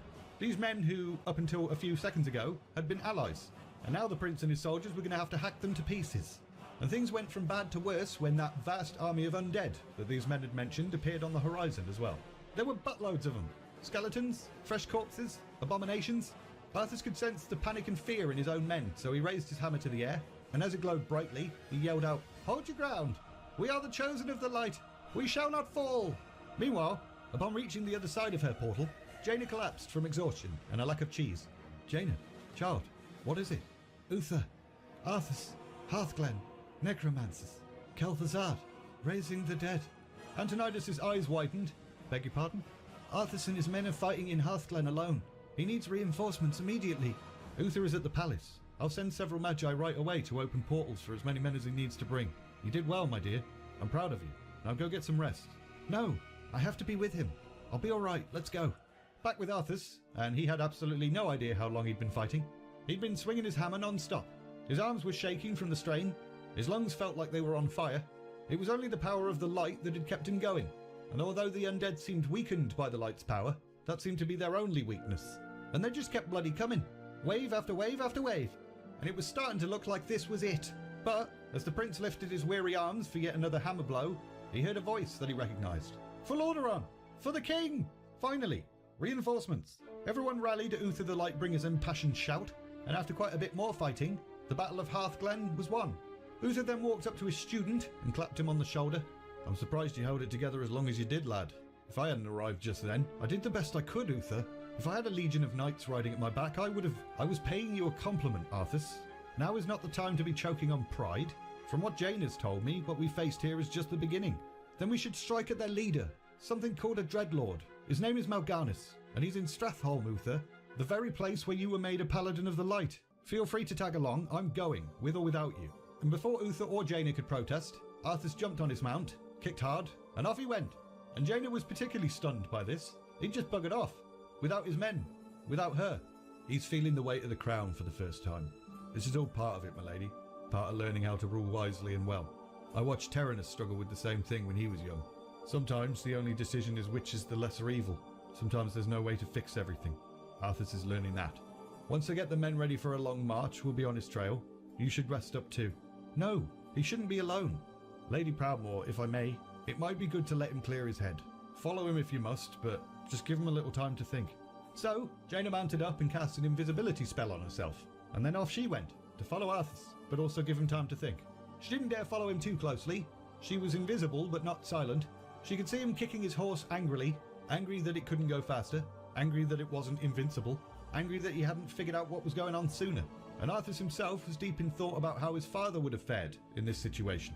Would he have figured it all out in time to stop it and save all those innocent people? Or would he have been as helpless in the face of this horror as Arthas was? And he was so deep in that thought that he almost ploughed right into a bloke that was standing in the middle of the road. What are you doing? I could have run you down.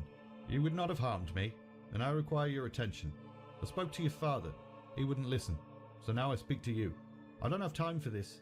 Listen, boy. This land is lost. The shadow has already fallen, and nothing you do will deter it. If you truly wish to save your people, lead them across the sea, to the west. Arthas almost laughed in the man's face. His father had mentioned some weird prophet had been travelling around the Alliance kingdoms and rambling a bunch of nonsense. Flee? My place is here, you dickhead. I will find the one behind this and destroy him, and you're an idiot if you think otherwise. An idiot, am I? I suppose I am, for thinking the son would be wiser than the father. I'll leave you with one final prediction, Prince Arthas. The harder you strive to defeat your enemies, the faster you'll deliver your people into their hands.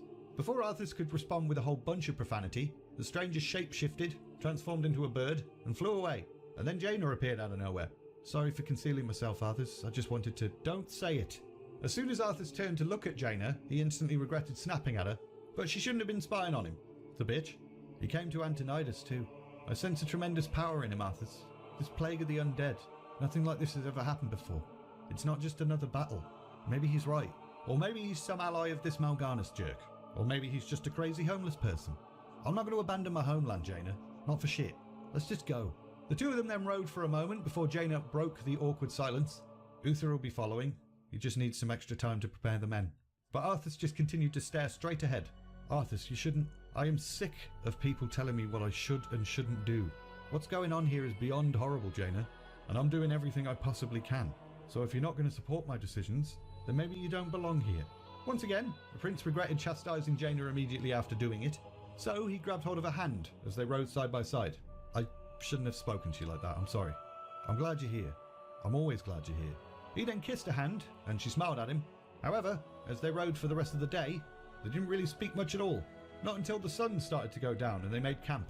Both were too weary to hunt for any food, but luckily they had some jerky and apples and bread and stuff. Arthas went to take a bite of some of the bread before thinking back to Hearthglen and decided, you know what, never eaten bread again. And after they'd eaten, Jaina and Arthas embraced each other, and for just a few brief hours that night, any thoughts of death and horror and plagued grain and prophets and all the other shit that was going on faded away as the two of them spooned or something. When Jaina woke up the following morning, Arthas was not next to her. However, he hadn't completely bed and fled. He was just making breakfast for the two of them. And as she sat up and the prince noticed she was awake, he smiled at her. It wasn't a very genuine smile though. His eyes weren't smiley happy eyes, so Jaina kind of half smiled back at him and then moved to get up properly and start combing her hair and stuff. And Arthas then chose this moment to drop a huge bombshell on her. There's something I learned. I didn't want to mention it last night, but you need to know. His voice was flat and his tone was ominous. And although Jaina was glad that he didn't seem so bloody furious anymore, this still somehow felt worse. We knew the grain was infected and that it killed people, but it's worse than that. It doesn't just kill them. It turns them, doesn't it? Please tell me I'm wrong, Arthas. But Arthas didn't tell her she was wrong, because she wasn't. That's why there were so many of them so quickly. The grain reached Hearthglen shortly before we arrived, long enough to be milled and baked into bread. That's why I rushed off yesterday. I know I can't take Mal'Ganis by myself, but I can't just sit around staring at my belly button either. And that prophet, I don't care how powerful you think he is, I can't just leave. As soon as Arthas finished telling Jaina all that, he seemed to be agitated and pissed off again. Where the hell is Uther anyway? He had all night to ride here. But Jaina didn't respond, mainly because it was probably a rhetorical question. But also, she was too busy trying to process the information Arthas had just revealed. Her mind was working 1,000 miles a minute as she desperately tried to understand the scale of this predicament and a way to combat it. And the two of them didn't say another word to each other as they broke camp and headed towards Stratholm. In fact, they made it all the way to the city gates before Uther and his men conveniently caught up with them. Glad you could finally make it, Uther. Now Uther was normally a patient man, but Arthas' sarcasm kind of struck a nerve. The prince wasn't the only one under strain at the moment. Watch your tone with me, boy. You may be a prince, but I'm still your superior as a paladin. As if I could forget. Arthas then made his way up a little mound to get a better look over the top of the city walls. He wasn't even sure what he was looking for. Signs of life, maybe. Signs that they'd made it there in time and everything was going to be okay. Listen, Uther, there's something about the plague you should know. But then the smell hit him. That strange, sweet, unique scent of plague bread. 'Twas like a punch in the gut. The grain. These people. They've all been infected. Arthas, it's only a matter of time. What the balls are you talking about, lad? Is he off his rocker? No, he's right. If they've eaten the grain, they're infected. And if they're infected, they'll turn. Jaina was now thinking furiously. There had to be something they could do. Antonidas had once told her, if a thing is magical in origin, it can be combated with magic. Everybody just needed to calm down, apply a bit of logic, maybe have a brain trust meeting. Perhaps a cure could be, this entire city must be purged. I'm sorry, what? I said, this entire city must be purged. How could you even consider that, Arthas? There's got to be another way. This isn't just a blighted apple crop, it's a city full of human beings. Damn it, Uther, we have to. Arthas, no, we can't. Listen to me. We don't know how many of them are infected. Some of them might have not even eaten the grain, or they might not have eaten enough of it. We know almost jack shit about this plague. We can't just slaughter them like animals out of fear. The look on Arthas's face kind of said it all. He did not like what Jaina just said. She'd hurt him with her words. This was the only option as far as he was concerned. I'm trying to protect the innocent, Jaina. That's what I swore to do. These people are innocent. They didn't ask for this. There are children in there, Arthas. And what about the ones that are infected? They'll kill those children. They'll try to kill us and spread out from here and keep killing. They're going to die regardless, Jaina, and when they rise, they'll do things they never ever would have wanted to do. What would you choose? I don't know. Yes, you do. Wouldn't you rather die a clean death as a thinking, living human being rather than be raised as an undead to attack everyone and everything you ever loved? Yes, Arthas, that would be my personal choice. But we can't make that choice for them. Yes, we can. We need to purge this city before any of them turn. It's a kindness, and it's our only solution. Arthas then turned to Uther. As your future king, I order you to purge this city. You're not my king yet, boy, nor would I obey that command even if you were. So it's treason then. Treason? You've lost your damned mind. Have I? Lord Uther, by my right of succession and the sovereignty of my crown, I hereby relieve you of your command and suspend your paladins from service. Arthas, you can't just... It's done. Those of you who have the will to save this land, follow me. The rest of you, kindly f*** off. Jaina felt sick and dizzy. He was actually going to do this. He was going to march into Stratholme and cut down every man, woman and child. And as she looked helplessly towards Uther, she could see the old paladin gritting his teeth and clenching his fists and probably his butt cheeks. Looked like every fibre of his being wanted to beat the shit out of Arthas, but even after being relieved of his command, he was still bound by an oath to serve the prince. So he didn't attack him, but he didn't hold his tongue either. You've just crossed a terrible threshold, Arthas. But Arthas didn't give a shit, just shrugged it off and turned to look at Jaina.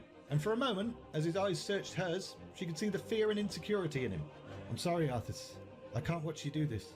And so, as Arthas stood silently, with shocked disbelief all over his face, Uther helped Jaina up to her mount, and off they went. How could she have abandoned him like that? Was she right? Nah, bollocks to that. Because if she was right, then that would mean he was about to become a mass murderer, and that definitely wasn't who he was. Arthas then took a deep breath and looked around. A lot of the men had left with Uther. Too many, to be honest. Would they even be able to take the city with such a small group? Sir, if I may, I would rather be hacked into 1,000 pieces than turn into one of them undead. There were murmurs of agreement amongst the rest who had stayed, which lifted Arthas' spirits a little bit. There is no pleasure in what we do here, only grim necessity. Those within these walls are already dead. We know it, even if they don't. We must kill them quickly and cleanly, before the plague does it for us. It's going to be ugly and painful, but it must be done. Some of the inhabitants had already turned. They were the easy ones. They were the enemy, and nothing more than rabid beasts. But the others, the ones that still lived, well, that was indeed ugly and painful. They stared in confusion and terror as men that were supposed to protect them entered their homes and slaughtered them. And at one point, whilst bringing his hammer down on a boy that was barely out of puberty, Arthas noticed his weapon was definitely not glowing as brightly as it had in the past. And it didn't get any easier as they cut their way through the city either. It got worse. And it was actually somewhat of a relief when some of the citizens of Stratholme took up arms and started fighting back. They still didn't have a chance against soldiers and a trained paladin, but at least it didn't feel as much like a slaughter anymore. I've been waiting for you, young prince. The voice came out of nowhere, and it was deep and evil. I am Mal'Ganis. Arthas couldn't help but feel a little bit pleased that he was Mal'Ganis, mainly because it vindicated him. But there wasn't much time to celebrate as a door to one of the houses flew open, and a horde of undead came tumbling out. As you can see, your people are now mine. I will turn this city household by household, until the flame of life has been snuffed out forever. Not if I have anything to say about it, you twat. But the disturbing presence was then gone, as swiftly as it had come, allowing Arthas and his men to refocus on the task at hand. The prince would never be able to tell exactly how long it took to kill every living and undead person in the city. Felt like it took a while, but eventually it was done. However, despite being absolutely bloody exhausted and covered in blood and bits of people, Arthas knew they had no time to rest. Their true enemy was bound to reappear, and soon enough, he did. And he was enormous, with horns and big old bat wings. Arthas stared, a little bit in disbelief, but also a little bit terrified. 'Twas an actual demon standing before them. But he couldn't let the fear cripple him, so he allowed himself to be filled with a different emotion. Hatred. He thought of those that had fallen to his hammer within the city, and somehow he found the courage he needed. We're going to finish this right now. Brave words. Unfortunately for you, it won't end here. Your journey has just begun. Gather your forces and meet me in the Arctic land of Northrend. It is there that your true destiny will unfold. My true destiny? What are you... Suddenly, the air around the Dreadlord began to warp and shimmer. Wait! As the prince desperately surged forward to try and stop the inevitable, Mal'Ganis teleported away, and Arthas now stood swinging his faintly glowing hammer at empty air like an idiot. 3 days after Arthas and his men had rampaged through the streets of Stratholme, Lady Jaina Proudmoore was now in that same city, seeing the aftermath for herself. The stench was almost unbearable, and the fires were still raging, despite the fact that it had been a few days and they should have gone out by now, which only led Jaina to believe that there was definitely some dark magic afoot. Most of the civilians lay as they had fallen, most of them unarmed, with a look of horror on their faces, and Jaina's eyes filled with tears as she made her way past the broken and beaten bodies, especially the small children ones, with rib cages caved in, or heads that had exploded from blunt force trauma. Was Arthas right? Would these bodies have risen as undead if he had not murdered them? Some of them, yeah, probably. But they'd never know for certain if every single one of them were infected. How the bloody hell could he have done this? Jaina and Arthas had spoken since his murdering spree, only a day and a half ago, and as much as she didn't want to recall that conversation, she couldn't help it. So let's have a flashback. Jaina, I ask you again, come with me. I saved the city's inhabitants from becoming Mal'Ganis' slaves, but at the last minute he got away. He's in Northrend. Come with me. Arthas, it's a trap. He's a demon lord. If he was powerful enough to elude you in Stratholme, he's definitely going to defeat you in his own territory. Don't go. You denied me at Stratholme, turned against me when I needed your support, and now you refuse me again. Yeah, you bitch! I'm going to Northrend, Jaina, with or without you. There was absolutely no convincing him. His mind was set. Jaina Proudmoore. Uther's voice startled Jaina, forcing her back to the present, and although he'd made her jump, she was kind of relieved to hear a friendly and familiar voice. And as Uther approached, he noted the tears streaming down Jaina's face. He didn't say anything, but he did grasp her arms reassuringly. Thought I might find you here. Where's he gone, girl? Where's Arthur's taken the fleet? The fleet? He's commandeered all of Lordaeron's ships, sent only the briefest of messages to his own father. We don't even know why the men obeyed without direct orders from their commanders. Because he's their prince. He's Arthur's. They love him. They don't know about this.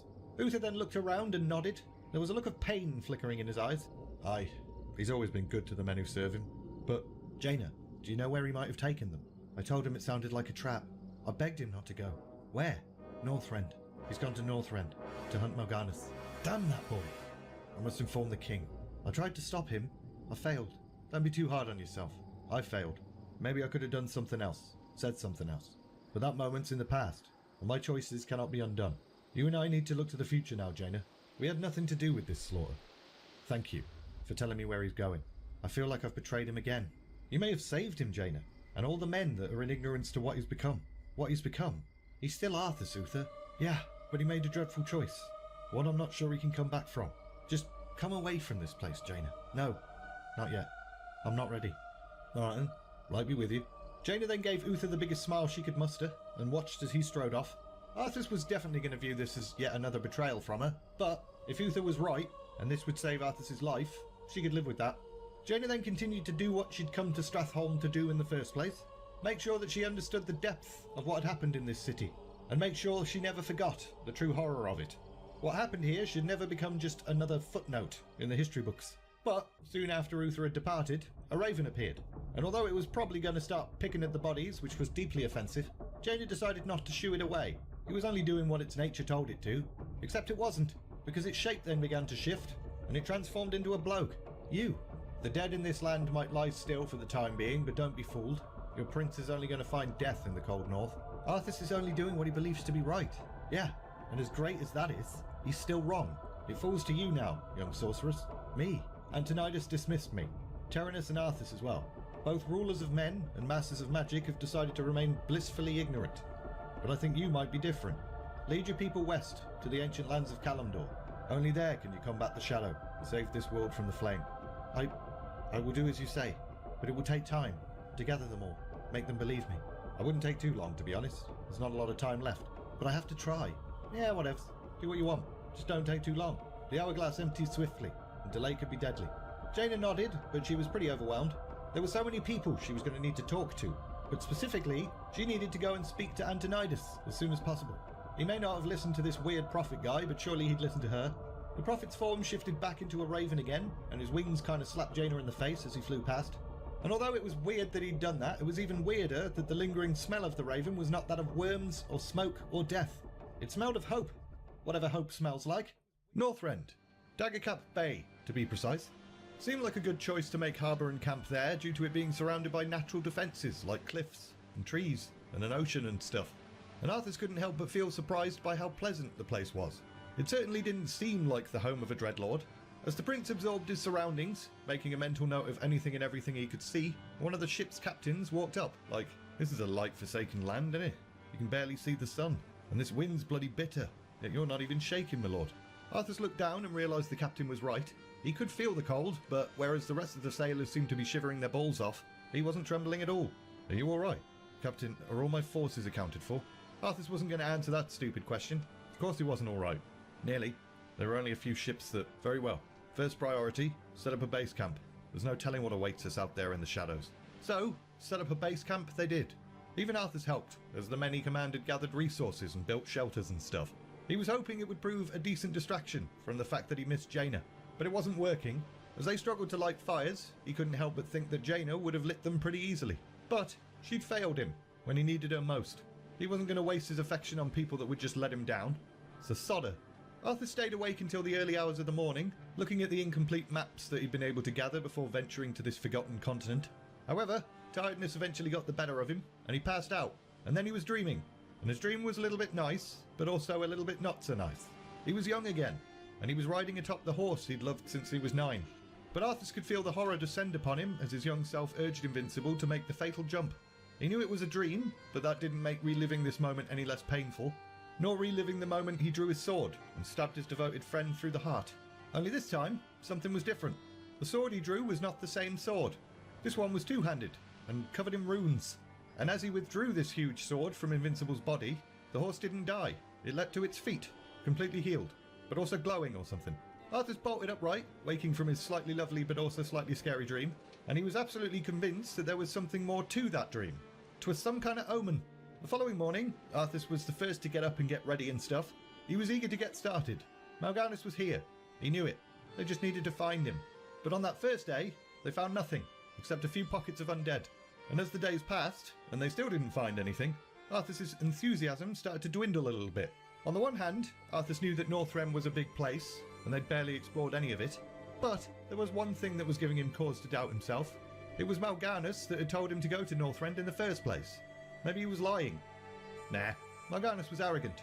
Why would he resort to tricks when he believed himself to have basically already won? Arthas needed to believe that he was right to have come here. He needed to. Otherwise, he was pretty sure he'd go mad or something.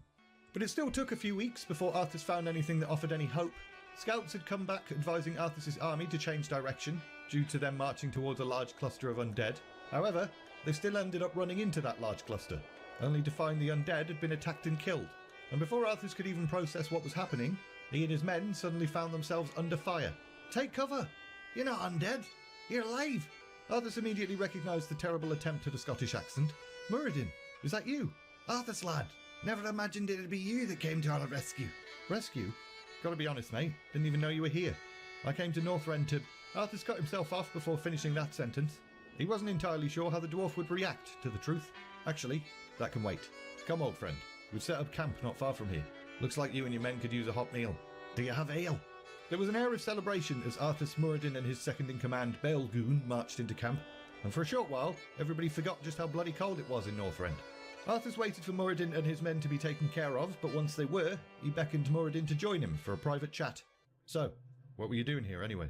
"Well, lad, this isn't exactly something to be sharing with everyone. But if you can find your way to this forsaken land, you've a right to know." "I appreciate you trusting me, Muradin. I'm looking for a legend, lad." The dwarf then reached into his pack and presented a leather-bound journal. And as Arthas began to thumb through the pages, he could see hundreds of sketches of creatures, landmarks and ruins. "How long have you been here? What have you learned?" "We've been here long enough to know something's amiss. There's some force growing, and I'm thinking it's no longer happy to just be sitting here in Northrend." "Do you think it might pose a danger to my people?" "I do, lad. I think it's part of the creation of these undead creatures." Arthas then decided it was time to share what he knew: the Plague Grain, Kel'Thuzad, the Dreadlord Mal'Ganis. But he didn't fully divulge what happened at Stratholme, simply told the dwarf that he'd made sure the Demon Lord had no more corpses left to use for his own sick purposes. "Perhaps this artifact I'm looking for, it might be some use to you." As far as rare and magical things go, this one's a beaut. We're searching for a rune blade called Frostmourne. Arthas felt a shiver run down his spine. Frostmourne. That's an ominous name. Rune blades were not unheard of, but they were extremely rare and powerful. Arthas glanced over at his hammer, and he felt himself thinking, oh, the hammer's alright, I guess. It served me well, although it's been kind of playing up recently, barely glowing and stuff. But a rune blade, that would indeed be a formidable weapon to use against Mal'Ganis. This had to be destiny, right? To have encountered Muradin in this vast place, to learn of this Frostmourne, this could end the plague. Arthas then realised that Muradin had carried on speaking, so he quickly returned his attention to the dwarf. The closer we come to uncovering Frostmourne, the more undead we encounter. I think that's more than a wee coincidence. You think Mal'Ganis doesn't want us to find it? I don't think he'd be pleased to see you charging towards him holding it, that's for sure. Seems like we can help each other then. Me and my men will help you find this weapon, and you help us against the Dreadlord. More days passed.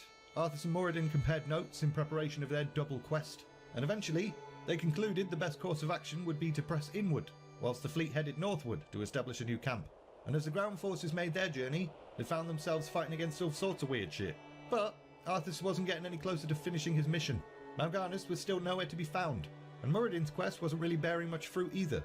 Clues were narrowing the search area, but as far as they could tell, Frostmourne was still very much just a myth.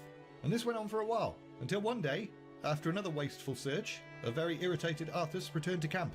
And he was so irritated that it took him an embarrassing amount of time to notice that the guards weren't actually at their posts.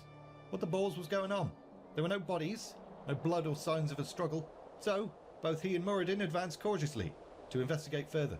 The camp was almost completely deserted apart from a handful of men, and before Arthas could ask, one of the men, Captain Liu Valenforth, informed him what had happened. Apologies, my lord. Your father had the troops recalled at Uther's request. The expedition is cancelled.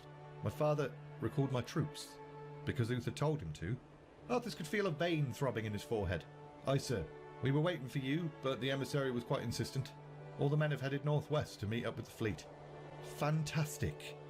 Excuse me a moment. Arthas grabbed Muradin and walked away from the others. Sorry, lad. Kinda sucks that you have to pick up and... Nope, I'm not going back. Lad, it's your father, the king. You disobey his orders and that's treason. I stripped Uther of his rank. He's got no right to do this. Father's been deceived. Well, if that's true, you'll have to take that up with him when you get back. But you can't disobey. Arthas very nearly snapped at Muradin. What did he mean if that's true? Was he calling Arthas a liar or something? But the prince then came to a bit of a realisation. Even if he stayed, he had no chance against Mal'Ganis. Not without his men. And his men had been ordered to go home. There was no way of making them disobey that order, but there could be a way of making sure they couldn't obey that order. That's it.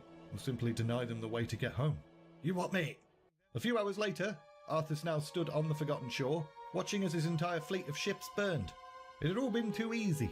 He'd cut through the woods to beat his men to the shore, hired some mercenaries on the way to help against the clusters of undead blocking their path, and then doused the ships in oil and set them on fire. And Muradin, who'd been with him the entire time, was really not pleased with how things had gone. Little did the dwarf know, this had only been the first part of the overall plan, and things were about to get worse. As the rest of the army emerged and witnessed the burning ships, they were understandably not too happy that they were now stranded in this frozen wasteland, and they were a little bit confused as to how and why their prince had beaten them to the shore. So it was time for the final part of the plan. Quickly, my warriors. Arthas then lifted his hammer, that was not glowing with any light whatsoever, and pointed it towards the mercenaries he'd hired.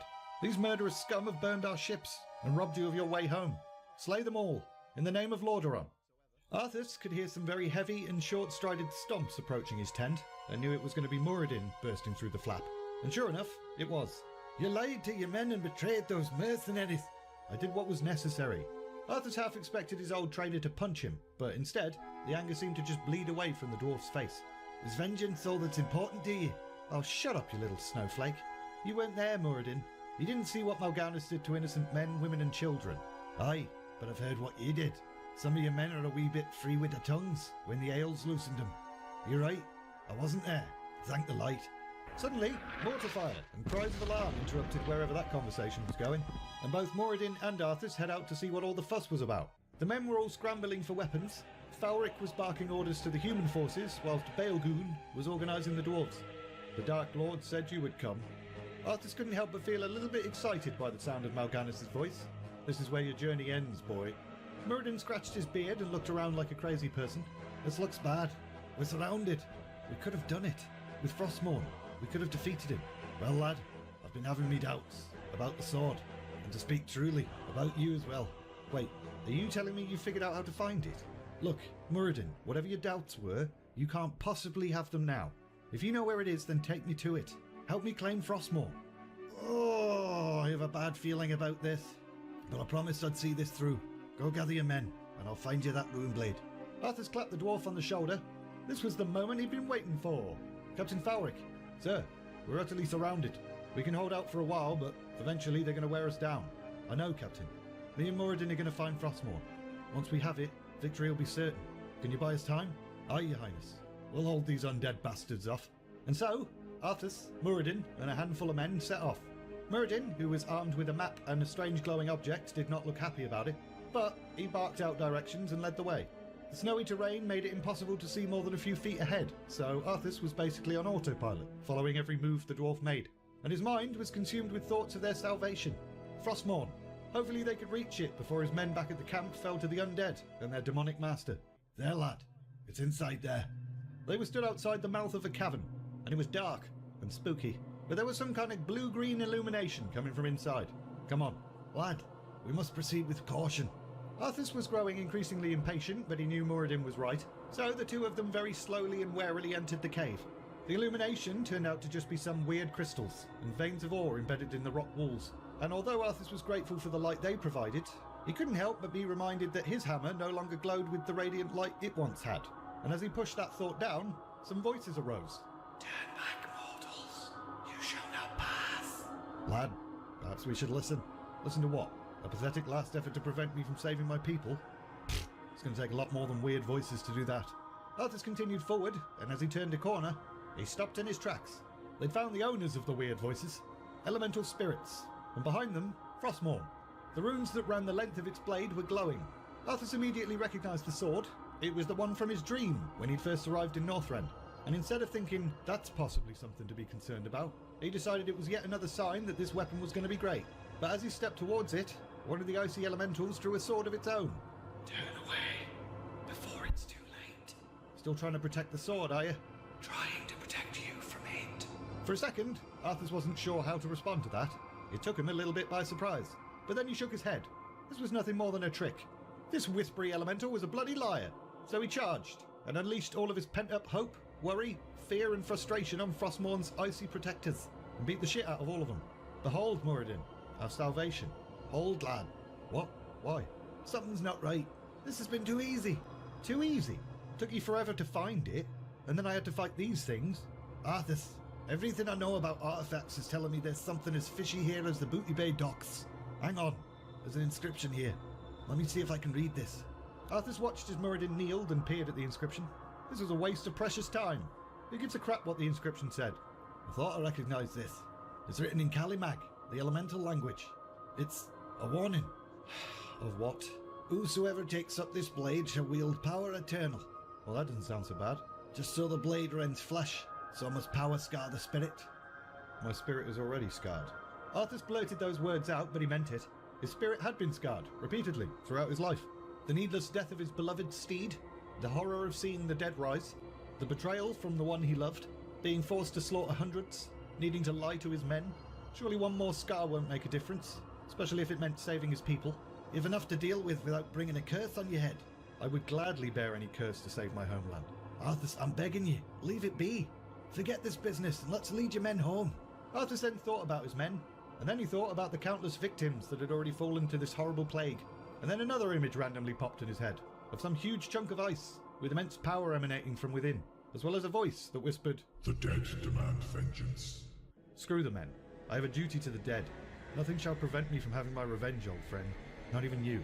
Now I call out to the spirits of this place, whatever you be, good or ill, or neither, or both, or whatever. I know you're listening. I'm ready. I will pay any price, if you will only help me save my people. For a moment, absolutely nothing happened.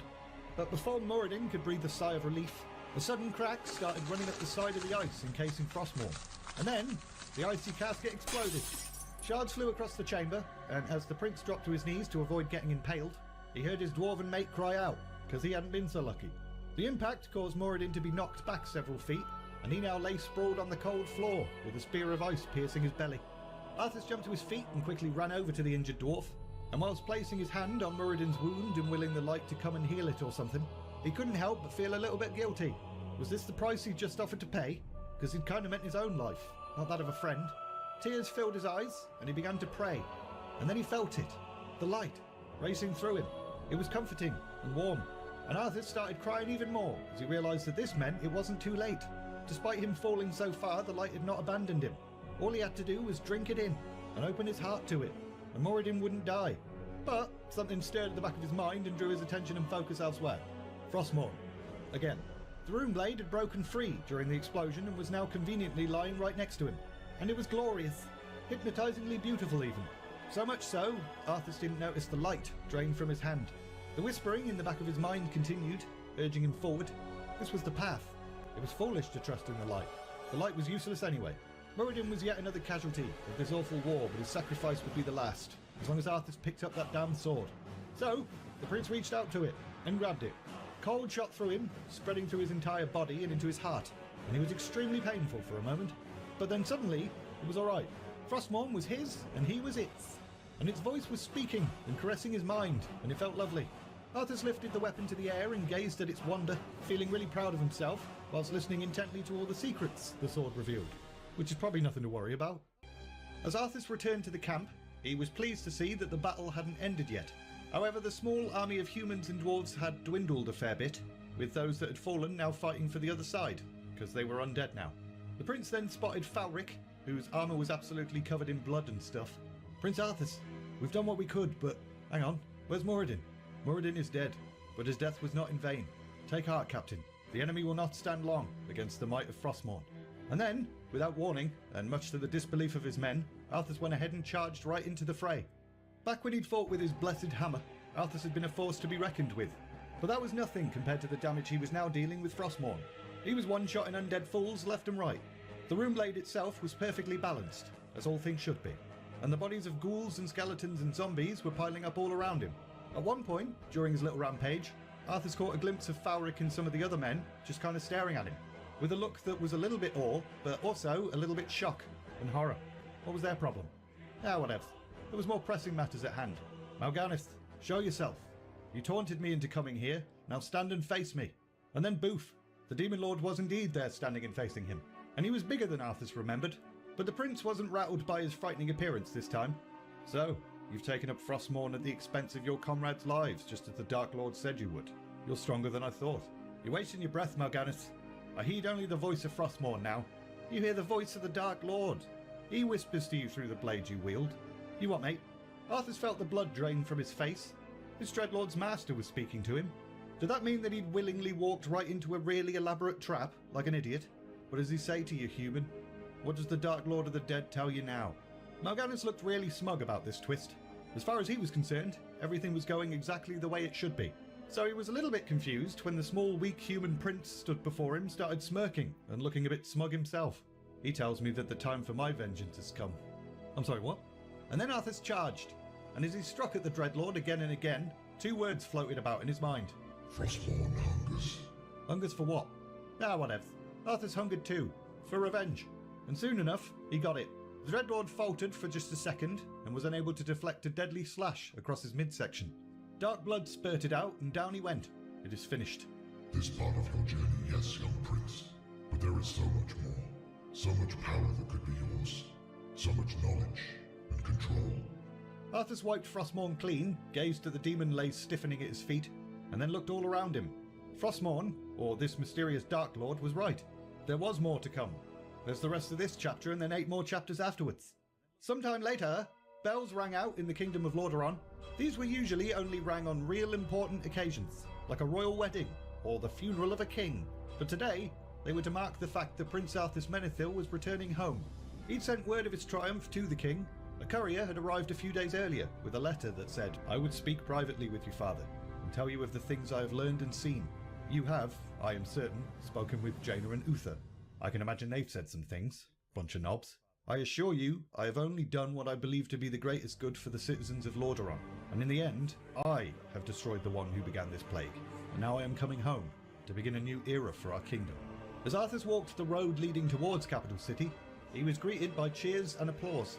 The entire nation had shown up to thank him for saving them from disaster, and so they should, but Arthas remained silent as he marched. The men behind him were silent as well, and they were all hooded for reasons that will soon become clear. And as they entered the city, the cheers continued, with rose petals raining down from above.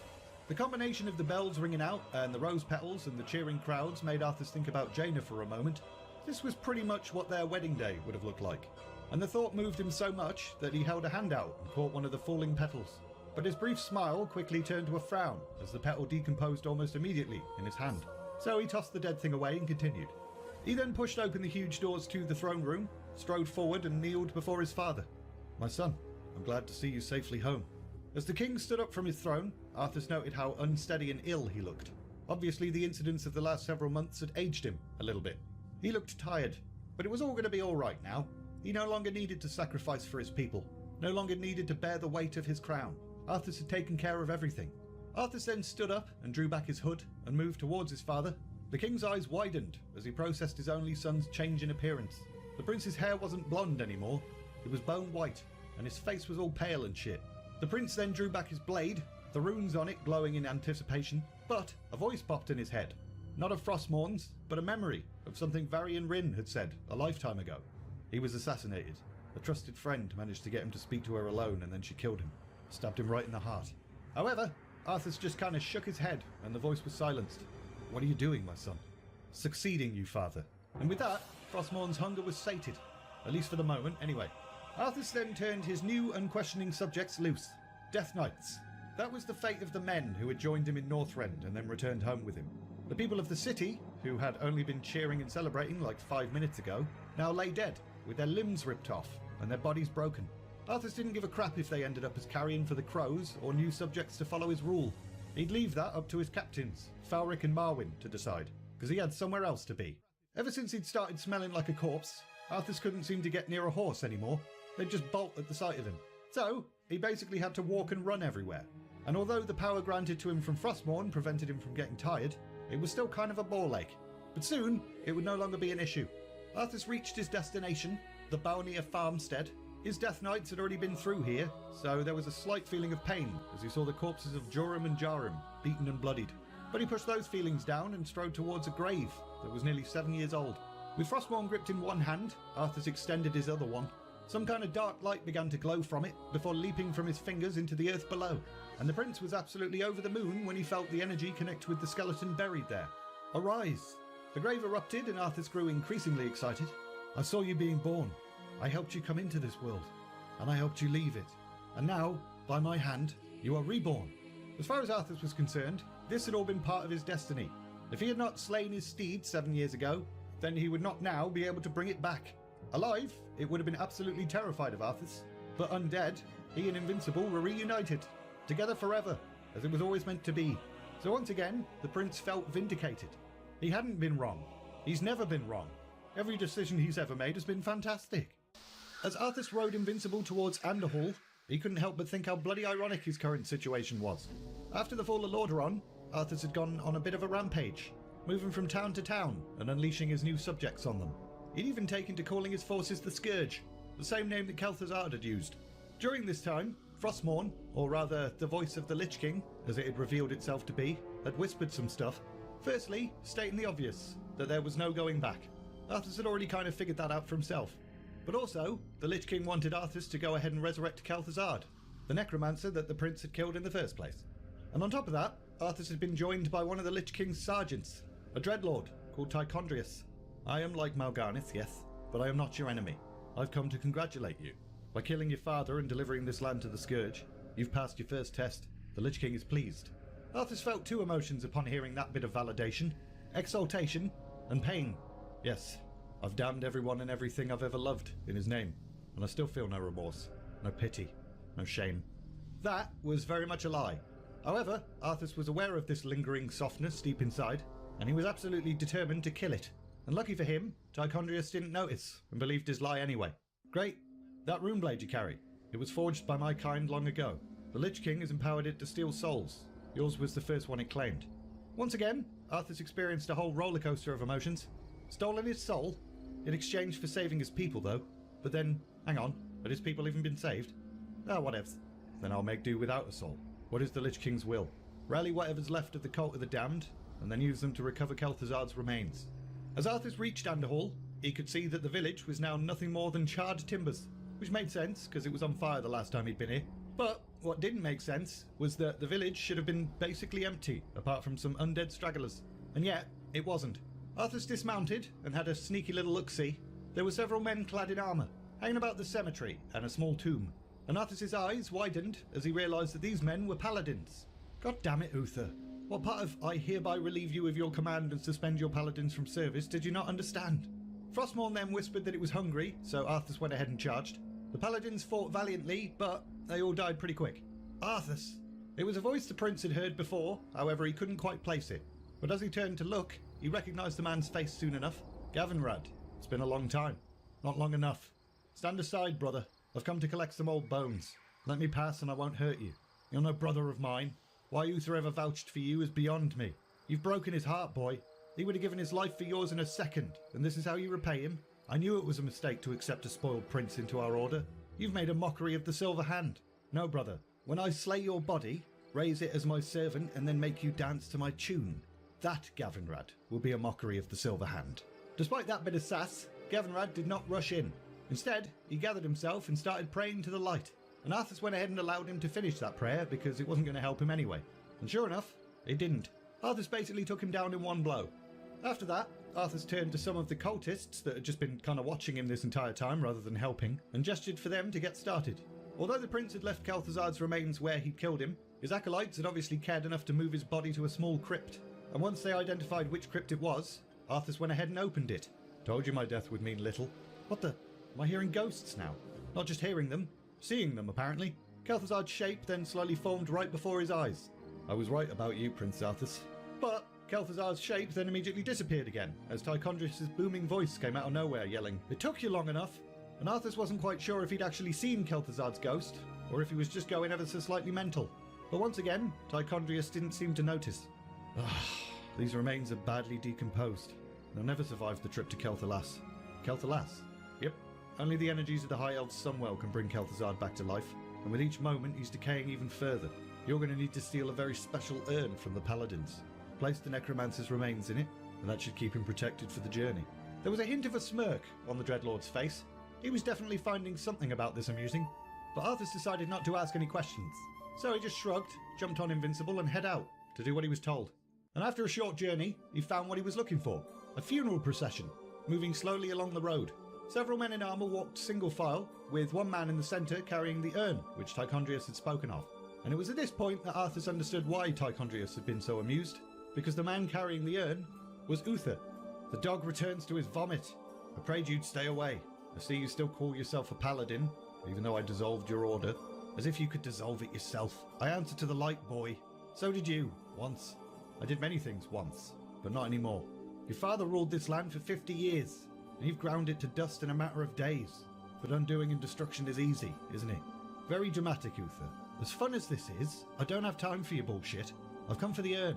Give it to me, and I'll make sure you die quickly. This urn holds your father's ashes, Arthas. What, were you hoping to piss on him one last time before you left his kingdom to rot? That revelation stung Arthas a little bit. Obviously the second reason why Tychondrius had been smirking. I didn't know what it held, but it doesn't matter. I'll take what I came for, one way or another. Frostmourne was almost humming with glee now, eager for some tasty soul nuggets. And as Arthas settled into an attack position, Uther regarded him for a moment and then lifted his own glowing weapon. I didn't want to believe it. When you were younger and selfish, I called it a child's failing. When you pushed on stubbornly, I dismissed it as a youth's need to move out from his father's shadow. And Stratholm, well, I prayed you'd find your own path to see the error of your judgment. I couldn't stand against my liege's son, but now you do. Aye, my last promise to your father. I would see his remains treated with reverence. You'll die for that promise. Possibly. I'd rather die honouring that promise than live at your mercy. I'm glad he's dead. I'm glad he doesn't have to see what you've become. Once again, Uther's remark hurt. Damn this lingering softness. And Uther, seeing Arthas' hesitation, decided that was the perfect moment to charge. The prince barely managed to dodge Uther's strike before bringing Frostmourne down himself, but Uther blocked it with his hammer before unleashing another flurry of attacks. It ends here, boy. For light's justice. Uther's hammer then descended and knocked the air right out of Arthas' body, and Frostmourne right out of his hand. Only his armour saved him from being mortally wounded from the blow. And as he looked up at his old mentor, he could see that Uther was glowing blindingly bright. Not just his weapon, but his entire body. And Arthas's eyes filled with tears as he thought about how he'd abandoned the light, betrayed the light, and was now awaiting a killing blow from the light. But then something weird happened. Arthas wasn't sure if he'd grasped his sword without realising it, or if it had leapt back into his hand like some kind of Jedi trick. All he knew was, he had his sword again, and he was whispering. Every light has its shadow, every day has its night, and even the brightest candle can be snuffed out. Somehow, those words, that sound like something a depressed Green Lantern would say, reassured Arthas. So he took a deep breath to refill his lungs, and then leapt away before being crushed. Uther didn't even have time to process what had just happened before the prince surged forward with his own flurry of attacks. Again and again, Frostmourne landed, hitting the hammer, hitting Uther's shoulder, almost severing his arm off, hitting his breastplate, and then finally, tearing at Uther's flesh. I dearly hope there's a special place in hell waiting for you, Arthas. We may never know, Uther. I intend to live forever. And with that, Arthas went ahead and plunged his rune blade right down Uther's throat. And for consistency's sake, he then took down all the other men that were there as well, because the book just kind of glosses over them. Arthas then knelt down and picked up the urn, and held it for a long moment before breaking the seal and pouring its contents out. The ashes of King Terenus fell like plagued flour, before the wind shifted and blew it all right into Arthas's face. And that caused him to cough violently, and lose his shit for a little bit. But he eventually composed himself. He then returned to the wagon that was holding Kel'Thuzad's remains, ordered one of the acolytes to put the necromancer in the urn, and then mounted Invincible. Kel'Thuzad was not that far away. It took 6 days to reach the High Elven lands, and during that journey, Arthas had a few chats with the Shade of Kel'Thuzad, and gained quite a lot of extra followers. From Anderhall, they'd head eastward, and there had been undead everywhere. So all it took was a quick mental command, and all of them joined Arthas's ranks. And it wasn't just plague victims, abominations and ghosts that had joined his growing army. There was another ally that they met on the way as well. One that was kind of gross. Ew. Spiders. These are the new warriors the Lich King sends to his favoured one. The Dreadlords cannot be trusted. They are the Lich King's jailers. I will tell you more once I'm resurrected and stuff. Arthas was pretty sure the only reason Kel'Thuzad was dangling this information ahead of him was to make sure he completed the task at hand. But he was still trying to come to terms with the nasty spider creatures that were scurrying towards them. They were freaking him out. The Lich King sent these things. What are they? They were once Nerubians, descendants of an ancient and proud race called the Achaea. In life, they were extremely intelligent, dedicated to wiping out any who were not like themselves. Lovely. And now? Now, these are the ones that fell battling the one we serve. He raised them and their leader, Anubarak, into undeath, and now they come to aid you, to serve his glory and yours. Undead spiders, to fight the elves of Kel'Thuzad. Fantastic. This Lich King, whoever he was, seemed to have a bit of a flair for the dramatic. Anywho, Arthas's approach had been spotted. There was no doubt about that. Elves breed notoriously fine scouts, but also it was hard to miss the giant, smelly, gross army. However, Arthas didn't really give a shit. He was still confident that he'd be able to gain entry to the High Elf lands and reach the Sunwell. Mostly because they'd captured 2 prisoners on their way there. Firstly, a priest, who, in their defiance, had accidentally revealed an important bit of intel that Arthas could use. And secondly, a mage, who almost immediately turned on his own people for the promise of power. Meanwhile, it is true, all of it. Sylvanas Windrunner, Ranger General of Silvermoon, knew better than to question this particular scout's information. Kel'Marin was always accurate and detailed. He wouldn't lie. Plus, they'd all heard the rumours. Some plague that had been creeping across human lands. But the Kel'Darai had thought themselves safe in their homeland. It had withstood attacks from dragons, orcs and trolls for hundreds and hundreds of years. They'd be fine. Except they weren't going to be fine. You sure it's Arthas Menethil, the prince? Aye, my lady. I heard him called so by those that serve him. You know those rumours about him killing his dad and most of the people of Lordaeron? Yeah, I don't think those are exaggerations. Sylvanas then listened as Kel'Marin spun a tale that sounded like complete bullshit. Risen corpses, enormous abominations, strange gargoyle-like beasts, spider-like beings, and the smell? Ugh. My lady, if he breaks through, I don't think we have the numbers to defeat him. We are Kel'Darai. Our land is impregnable. He will not enter. He'd have to know how to break the enchantments to protect our kingdom. Better and wiser foes have tried to take our realm before. Have faith, my friend, in the Sunwell's strength and in the strength and will of our people. Kel'Marin was then led off so he could have a drink and some food and a bit of a lie down, and Sylvanas turned to her rangers. I would see this human prince for myself. Summon the first battle units. We should prepare for a preemptive strike. And so they did.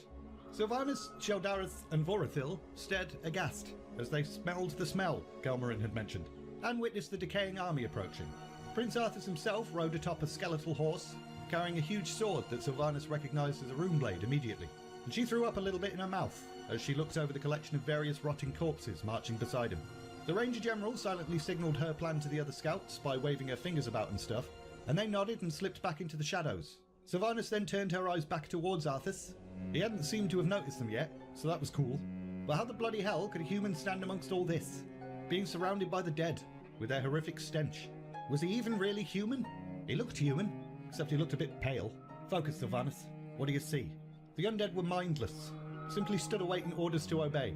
And the other humans, the necromancers, were too busy creating new monstrosities. They weren't prepared for an attack. Their arrogance would be their undoing. Sylvanus then waited until her archers were in position. Although it would have made sense to simply strike and take the enemy unawares, there was no honour in that. The Rangers of Kel'Thalas would not defend their homeland using underhanded tactics, like a bunch of jerks. You are not welcome here. I am Sylvanus Windrunner, Ranger General of Silvermoon. I advise you to turn back now. It's you who should turn back, Sylvanus. Death itself has come to your land. Do your worst. The Elf Gate to the Inner Kingdom is protected by our most powerful enchantments. You shall not pass. Sylvanus then knocked her bow, a signal to the others to attack, and within seconds, the air was filled with dozens of arrows. The Ranger General herself had aimed for Arthas' face, and her aim was true. But, just before it struck, there was a flash of blue-white. Somehow, this human prince had brought up his sword and sliced the arrow in two, making Speedy Gonzalez look like regular Gonzalez. Then Arthas just grinned at her and winked. Slay them all. So much for diplomacy. The archers had their instructions: cut down the living first, then dispatch the dead with fire arrows.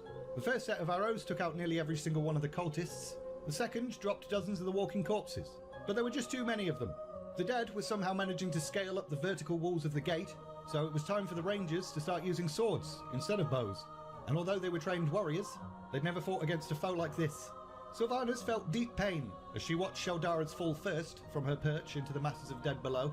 But all the Ranger General could do was continue to draw and fire, and draw and fire, and focus on her duties. Out of the corner of her eye, she saw one of the gargoyle things swoop down and snatch up Vorithil. Sylvanus tried to shoot an arrow at its neck, but it just bounced off. And then she watched in horror as the creature swiped its claw across Vorithil's throat, and then dropped him. Things were not going well, and then they got worse. Vorithil's body landed amongst the dead cultists, and Sylvanus realised that killing those cultists had been the only real victory the High Elves had achieved during this entire battle. So imagine how she felt when she saw those cultists get back up again. Her attack had cost Arthas nothing. Any who fell would just be raised by his dark magic. And Arthas was looking right at her, laughing. I did try to tell you, and still you provide me with new recruits. Arthas then gestured and another body twitched and got up. Vorithil. Oh, shitballs. Sylvanus then felt the gate beneath her shudder. She'd been so distracted by the slaughter and the horror of it all that she'd failed to notice Arthas' siege engines had manoeuvred into position, and the spider-like creatures were attacking the gate as well. Also, some things that were wet and soft were hitting the wall and splattering all over her. And for a second, Sylvanus refused to accept the truth of what that was. Arthas wasn't just raising the corpses of fallen elves, he was hurling their bodies, or pieces of them, back at Sylvanus as ammunition. And all of this combined was enough to make Sylvanus issue an order that, up until a few moments ago, she never thought she'd ever give. Shindu Falana! Fall back to the second gate! Fall back! She didn't need to say that twice. Those that were still alive obeyed immediately, gathered up the wounded and just outright cheesed it. This was not a dignified retreat. They bloody cheesed it. And as Sylvanus herself ran for her life, she heard the once inconceivable sound of the gate behind her being breached. Arthas had done it. But how? How? Sylvanus then grabbed the sleeve of a young man racing beside her.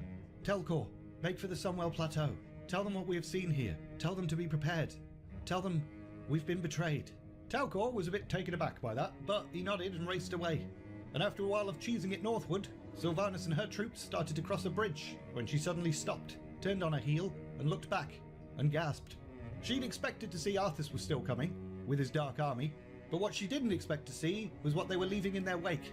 They were leaving a trail, like a slug, except it wasn't a gooey trail. The land itself was blackened and barren, as if the dark energies used to propel the dead forward were killing the very earth upon which they marched, and it had to be stopped. Hold! We will make our stand here.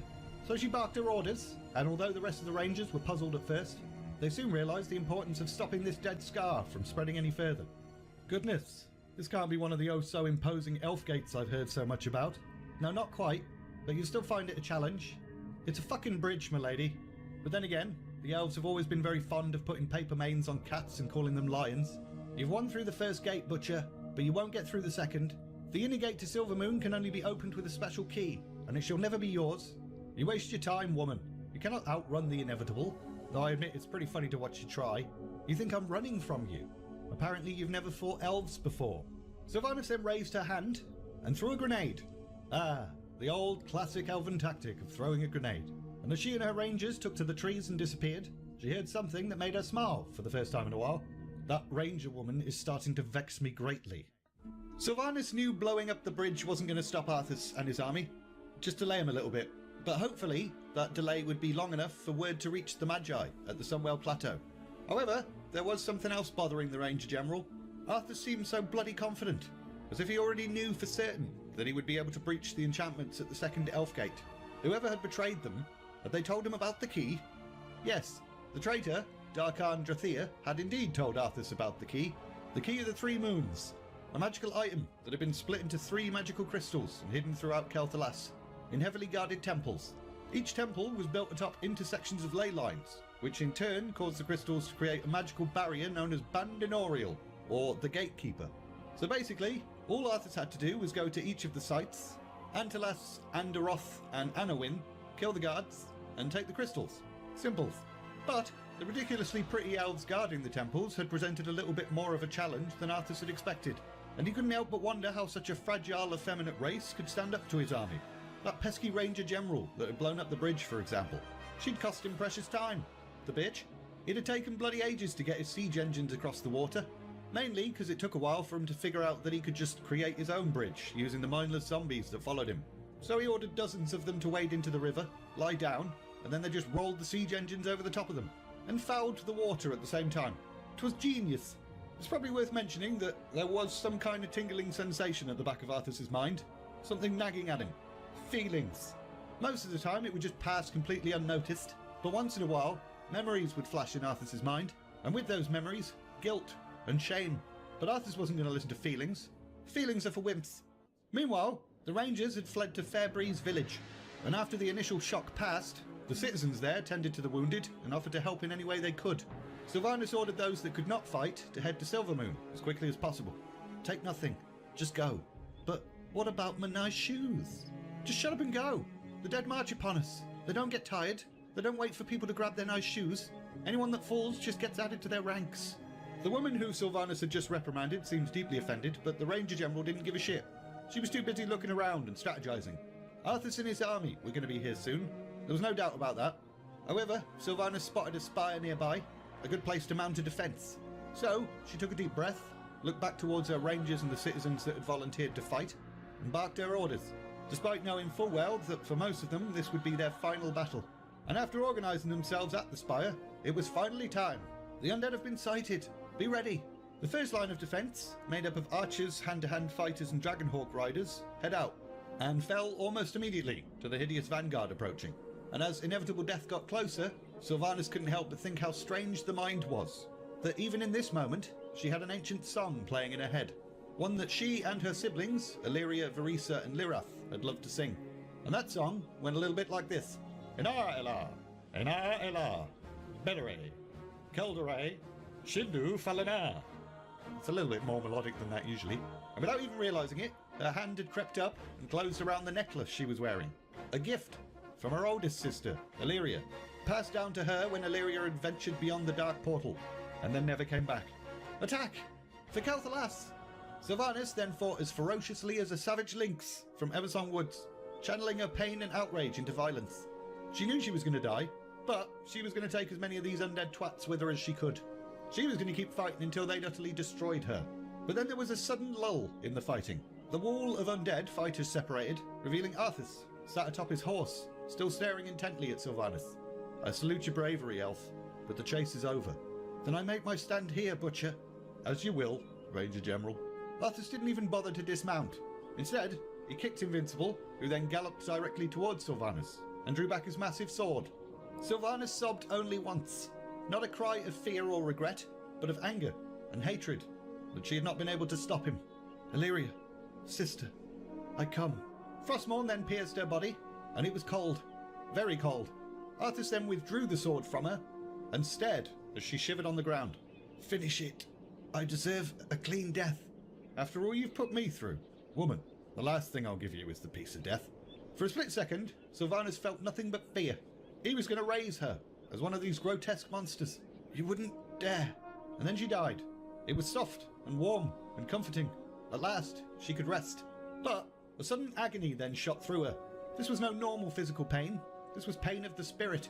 Her soul was being torn from her lifeless body. It was bloody awful. And as a colourless grey world reformed around her, she could see her tormentor. Banshee, thus I have made you. You can give voice to your pain, Sylvanus. I'll give you that much. And in doing so, you shall cause pain to others. So now you, troublesome ranger, shall serve. Sylvanus, absolutely terrified, glanced down at her own broken and bloodied corpse, gazed into her own dead eyes, and then looked back at Arthas. I will never serve you, butcher. However, Arthas twitched his finger ever so slightly, and once again, Sylvanus felt excruciating pain shoot through her. She was utterly powerless before him, a tool, and there was nothing she could do about it. Your rangers serve as well. They are in my army now. It did not have to be this way. Your fate, theirs, and the rest of your people's rests upon your choices. It's your fault, Banshee. And so, the battle was over, and they'd lost it, obviously. Arthas was now marching onwards to the Sunwell itself. Sylvanus' body had been gathered up and flung onto one of the many meat wagons, and she was floating alongside her new boss man, like a shiny new toy, and she was beginning to hear the whispers. At first, she wondered if she'd gone insane. She'd been through a lot. It was entirely possible. But it soon became apparent that this voice was not just in her head. For my glory you will serve. For the dead you will toil. For obedience you will hunger. Arthas is the first and most beloved of my death knights. He will command you forever, and you'll bloody love him. He may control my actions, but he will never break my will. Soon, the dead army had reached Silvermoon itself. Citizens of Silvermoon, I have given you ample opportunities to surrender, but you have stubbornly refused. Know that today, your entire race and your heritage will end. Death itself has come to claim you. Arthas even paraded the body of Rangers General Sylvanus Windrunner about, right in front of the Silvermoon citizens, but they still didn't surrender. And so, Arthas and his Scourge reduced the beautiful city of magic and high elves and stuff to rubble, basically. Those that fell within the city were raised to serve, and then on they all went, leaving the blackened dead scar in their wake. Sylvanus had at least hoped that the channel between Silvermoon and Caldenath would prove an impassable barrier for Arthas. Despite the size of his army, he still didn't have enough peeps to create another corpse bridge, but the twat still figured out a way. He simply cast Frostmourne into the water and created a huge bridge of ice, and then crossed that.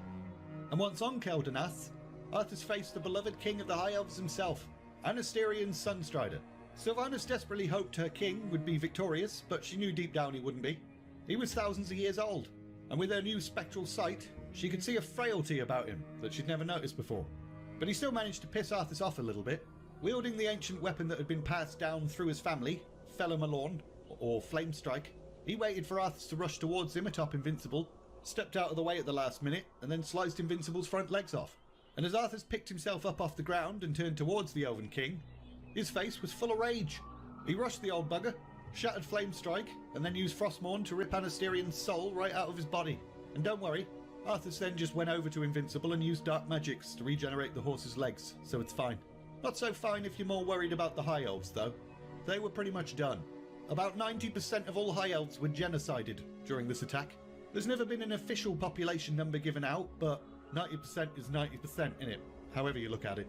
And Sylvanus had been forced to watch the whole thing, even participate in some of it. So as you can imagine, she probably made that ree noise quite a few times. It's probably why she rees so much in the first place. And finally, Arthas reached the Sunwell, and poured Kel'Thuzar's remains into the swirling golden vortex of power. And even after everything else Sylvanus had witnessed that day, she was still kind of stunned by what emerged. Not only did the Sunwell itself change and darken, but some weird-looking horned skeleton covered in chains popped out and was all like, "Sup, bruv? I am reborn!" Was that it? Her home, her race, everything, destroyed. Just to raise this one bloke. Sylvanus was understandably furious. The only thing that made her feel a little bit better was that the traitor, Darkhan Drathea, then randomly attempted to betray Arthas and was immediately killed for it. Arthas was now back in a more familiar part of the Eastern Kingdoms, and he was quite glad to be in this colder part of the world again. The Elven part, with its eternal early summer, and its blossoms, and its nature, had made him feel pretty uneasy. Mainly because it reminded him too much of the gardens of Dalaran, and the time he'd spent there with a certain lady. Also, there was that whole thing with Anasterion, chopping Invincible's front legs off. That had been a roller coaster of emotions. Seeing Invincible flailing around on the ground had still managed to flood Arthas's mind with things he didn't want to remember. Things that would make him weak. Ain't nobody got time for weakness. Behind Arthas, his army marched, and somewhere amongst their ghastly number floated a banshee. But Arthas would let Sylvanas be for now. He was more interested in Kel'Thuzad. It had been him that had directed the Scourge to this new location, and Arthas hadn't even bothered to ask him why. But he was bored now, so he'd grown quite curious. So, you're not upset about me killing you that one time? Nah, don't be foolish. The Lich King told me how our encounter would end. What? The Lich King knew that I would kill you? Yeah, of course. He chose you to be his champion long before the Scourge even began. Arthas didn't like that. No one had asked him what he wanted. Just bloody decided for him. But then, would he have embraced this destiny if he had been asked? No, probably not. He'd probably still be with Jaina and Uther, and his father would probably still be. If he's so all-knowing, then how come the Dreadlords control him? They're agents of the one who created our master, the fiery lords of the Burning Legion. Arthas felt a shiver at the sound of those words. Burning Legion. How very spooky. It's a vast demonic army that has consumed countless worlds beyond our own, and now it comes to set this world to the flame. Our master was created to pave the way for their arrival, and the Dreadlords were sent to ensure he succeeds. So, the plague in Lordaeron, the slaughtering of the elves, all just to prepare for some demonic invasion. Yep, in time, you'll find that our entire history has been shaped by the coming conflict. But there's more, isn't there? You said before that the Dreadlords imprison our master. Tell me. Kel'Thuzad didn't have any eyebrows or skin, so he didn't exactly have facial expressions. But, somehow, Arthas could still sense that the Necromancer felt slightly uncomfortable about this line of questioning. The first phase of the Lich King's plan was to engineer the Scourge, which would eradicate any group that might resist the Legion's arrival, like the forces of Lordaeron and the High Elves. Exactly. The second phase is to actually summon the Demon Lord who will spark the invasion. There's a nearby encampment of orcs who maintain a functional demon gate.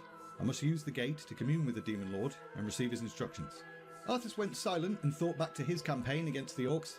His first ever taste of real battle. It had been at Stranbrad, alongside Uther, that they'd come across some orcs performing human sacrifices. And Arthas had been so infuriated by it that Uther had given him one of his many lectures. If we allow our passions to turn to bloodlust, then we become as vile as the orcs. Whatevs, Uther, you're dead now. Well, I'm still here, so suck it, you old fart. Well, what are we waiting for? The orcs of the encampment fought bravely, but they still died. And once they were taken care of, Arthas stood and regarded the Demon Gate for a little bit. 3 stone slabs, outlining a swirly portal of green energy. A passage to another world. The Demon Gate is yours, Lich. Kel'Thuzad shivered with excitement and then floated forward. Although there were steps leading up to the portal, the Lich did not ascend them, and Arthas couldn't help but wonder if that was out of respect, or maybe a more pragmatic desire to not get hurt. So Arthas decided to hang back a little bit as well. I call upon thee, Archimonde. Your humble servant seeks an audience. And then a shape started to form. This being, Archimonde, was no doubt extremely powerful. He wasn't physically in the world, not yet, but even so, he was very intimidating. You called my name, puny Lich, and I have come. You are Kel'Thuzad, are you not? Yes, Great One. I am the Summoner. I beg of you, tell me how to expedite your passage into this world. There is a special tome you must find. The only remaining spellbook of Medivh. Seek out the mortal city of Dalaran. That's where the tome is kept. And that was the end of the conversation, apparently. Archimonde just disappeared without even saying bye like an asshole. Dalaran. Why did it have to be Dalaran? That city is defended by the most powerful Magi in Azeroth. There's no way to hide our approach. They'll be prepared for us. As prepared as Kel'Thalas was. Think how easily this army crushed them. They'll do the same at Dalaran. Besides, I was a member of the Kirin Tor, remember? Dalaran was my home. I know its secrets. I know ways to slip inside that were never guarded properly. Fear not, Death Knight. Nothing can stop the Scourge. That wasn't what Arthas was worried about. But, out of the corner of his eye, Arthas then noticed something approaching him. A floating spirit that had once been Sylvanas Windrunner. And she'd been listening, obviously. This talk of Dalaran moves you. Silence, Ghost. Someone there you care for, perhaps. Pleasant memories. However, Arthas twitched a finger and Sylvanas, again, felt overwhelmed with agony and torment. We will say no more of this. Let us be about our task. Sylvanas didn't press her luck by saying anything else, but on her pale ghostly face was a smirk. Meanwhile, I can help. You have other duties. Duties I, and Terenith, like rest his soul, both ignored. By refusing to listen to that weird prophet, Terenith ended up murdered by his son, and his kingdom lies in ruins. Jaina cringed. It was still hard to believe that Arthas had done that. She'd loved him so much. Still loved him. Still couldn't help but hope that he was under some kind of influence he couldn't resist, rather than acting on his own accord. I too had the arrogance to assume I knew best. And so, here we are. We must all live or die with our decisions. Please, let me stay. Keep safe those you have promised to take care of, Jaina Proudmoore. One more or less here will make no difference. Others look to you now. From outside, a voice then rang out, and Jaina felt as if she'd just been punched in the gut as she heard it. Wizards, I am Arthas, first of the Lich King's Death Knights. I demand that you open your gates and surrender to the might of the Scourge. Jaina turned her shocked gaze towards Antonidas, who seemed to be striding towards the balcony. Greetings, Prince Arthas. How fares your noble father? There's no need to be snide. We've prepared for your coming, Arthas. My brethren and I have erected auras that will destroy any undead that pass through them. Your petty magics will not stop me, Archmage. Perhaps you've heard what happened in Kel'Thalas. They thought they were invulnerable too. Jaina felt like she was going to be sick. News had already reached Dalaran of Kel'Thalas' destruction, and she'd never seen Kel'Thas so angry. Even when she tried to offer him words of compassion, he just looked at her as if she was a piece of shit and said some pretty harsh things. Foolish girl, this is the monster you would take to your bed. He slaughtered thousands of innocent people, and you loved him, chose him over me. Kael, what your people have suffered, you know nothing of suffering. You're a child, with a child's mind and a child's heart. He slaughtered them, Jaina. He murdered my father. I should have been there, to die with him. What good would throwing your life away do for... I could have stopped him. I'm leaving Dalaran. There's nothing for me here. I was a fool to ever think any of you humans could aid me. My people need me now. Antonidas' voice then brought Jaina back from that flashback. Pull your troops back or we'll be forced to unleash our powers against you. Make your choice, Death Knight. Antonidas then stepped back from the balcony and turned towards Jaina. We'll be erecting teleportation blocking barriers soon. You have to leave before you're trapped here. Maybe I can reason with him. But Jaina immediately realised how stupid that was upon saying it out loud. He wouldn't listen to her. He never did. Not at Stratholme. Not when she'd warned him against going to Northrend. So, she took a deep breath, took a step back. I'll take care of our people. And then she was gone. It didn't take long at all for Arthas to get what he'd come for. A couple of hours at most.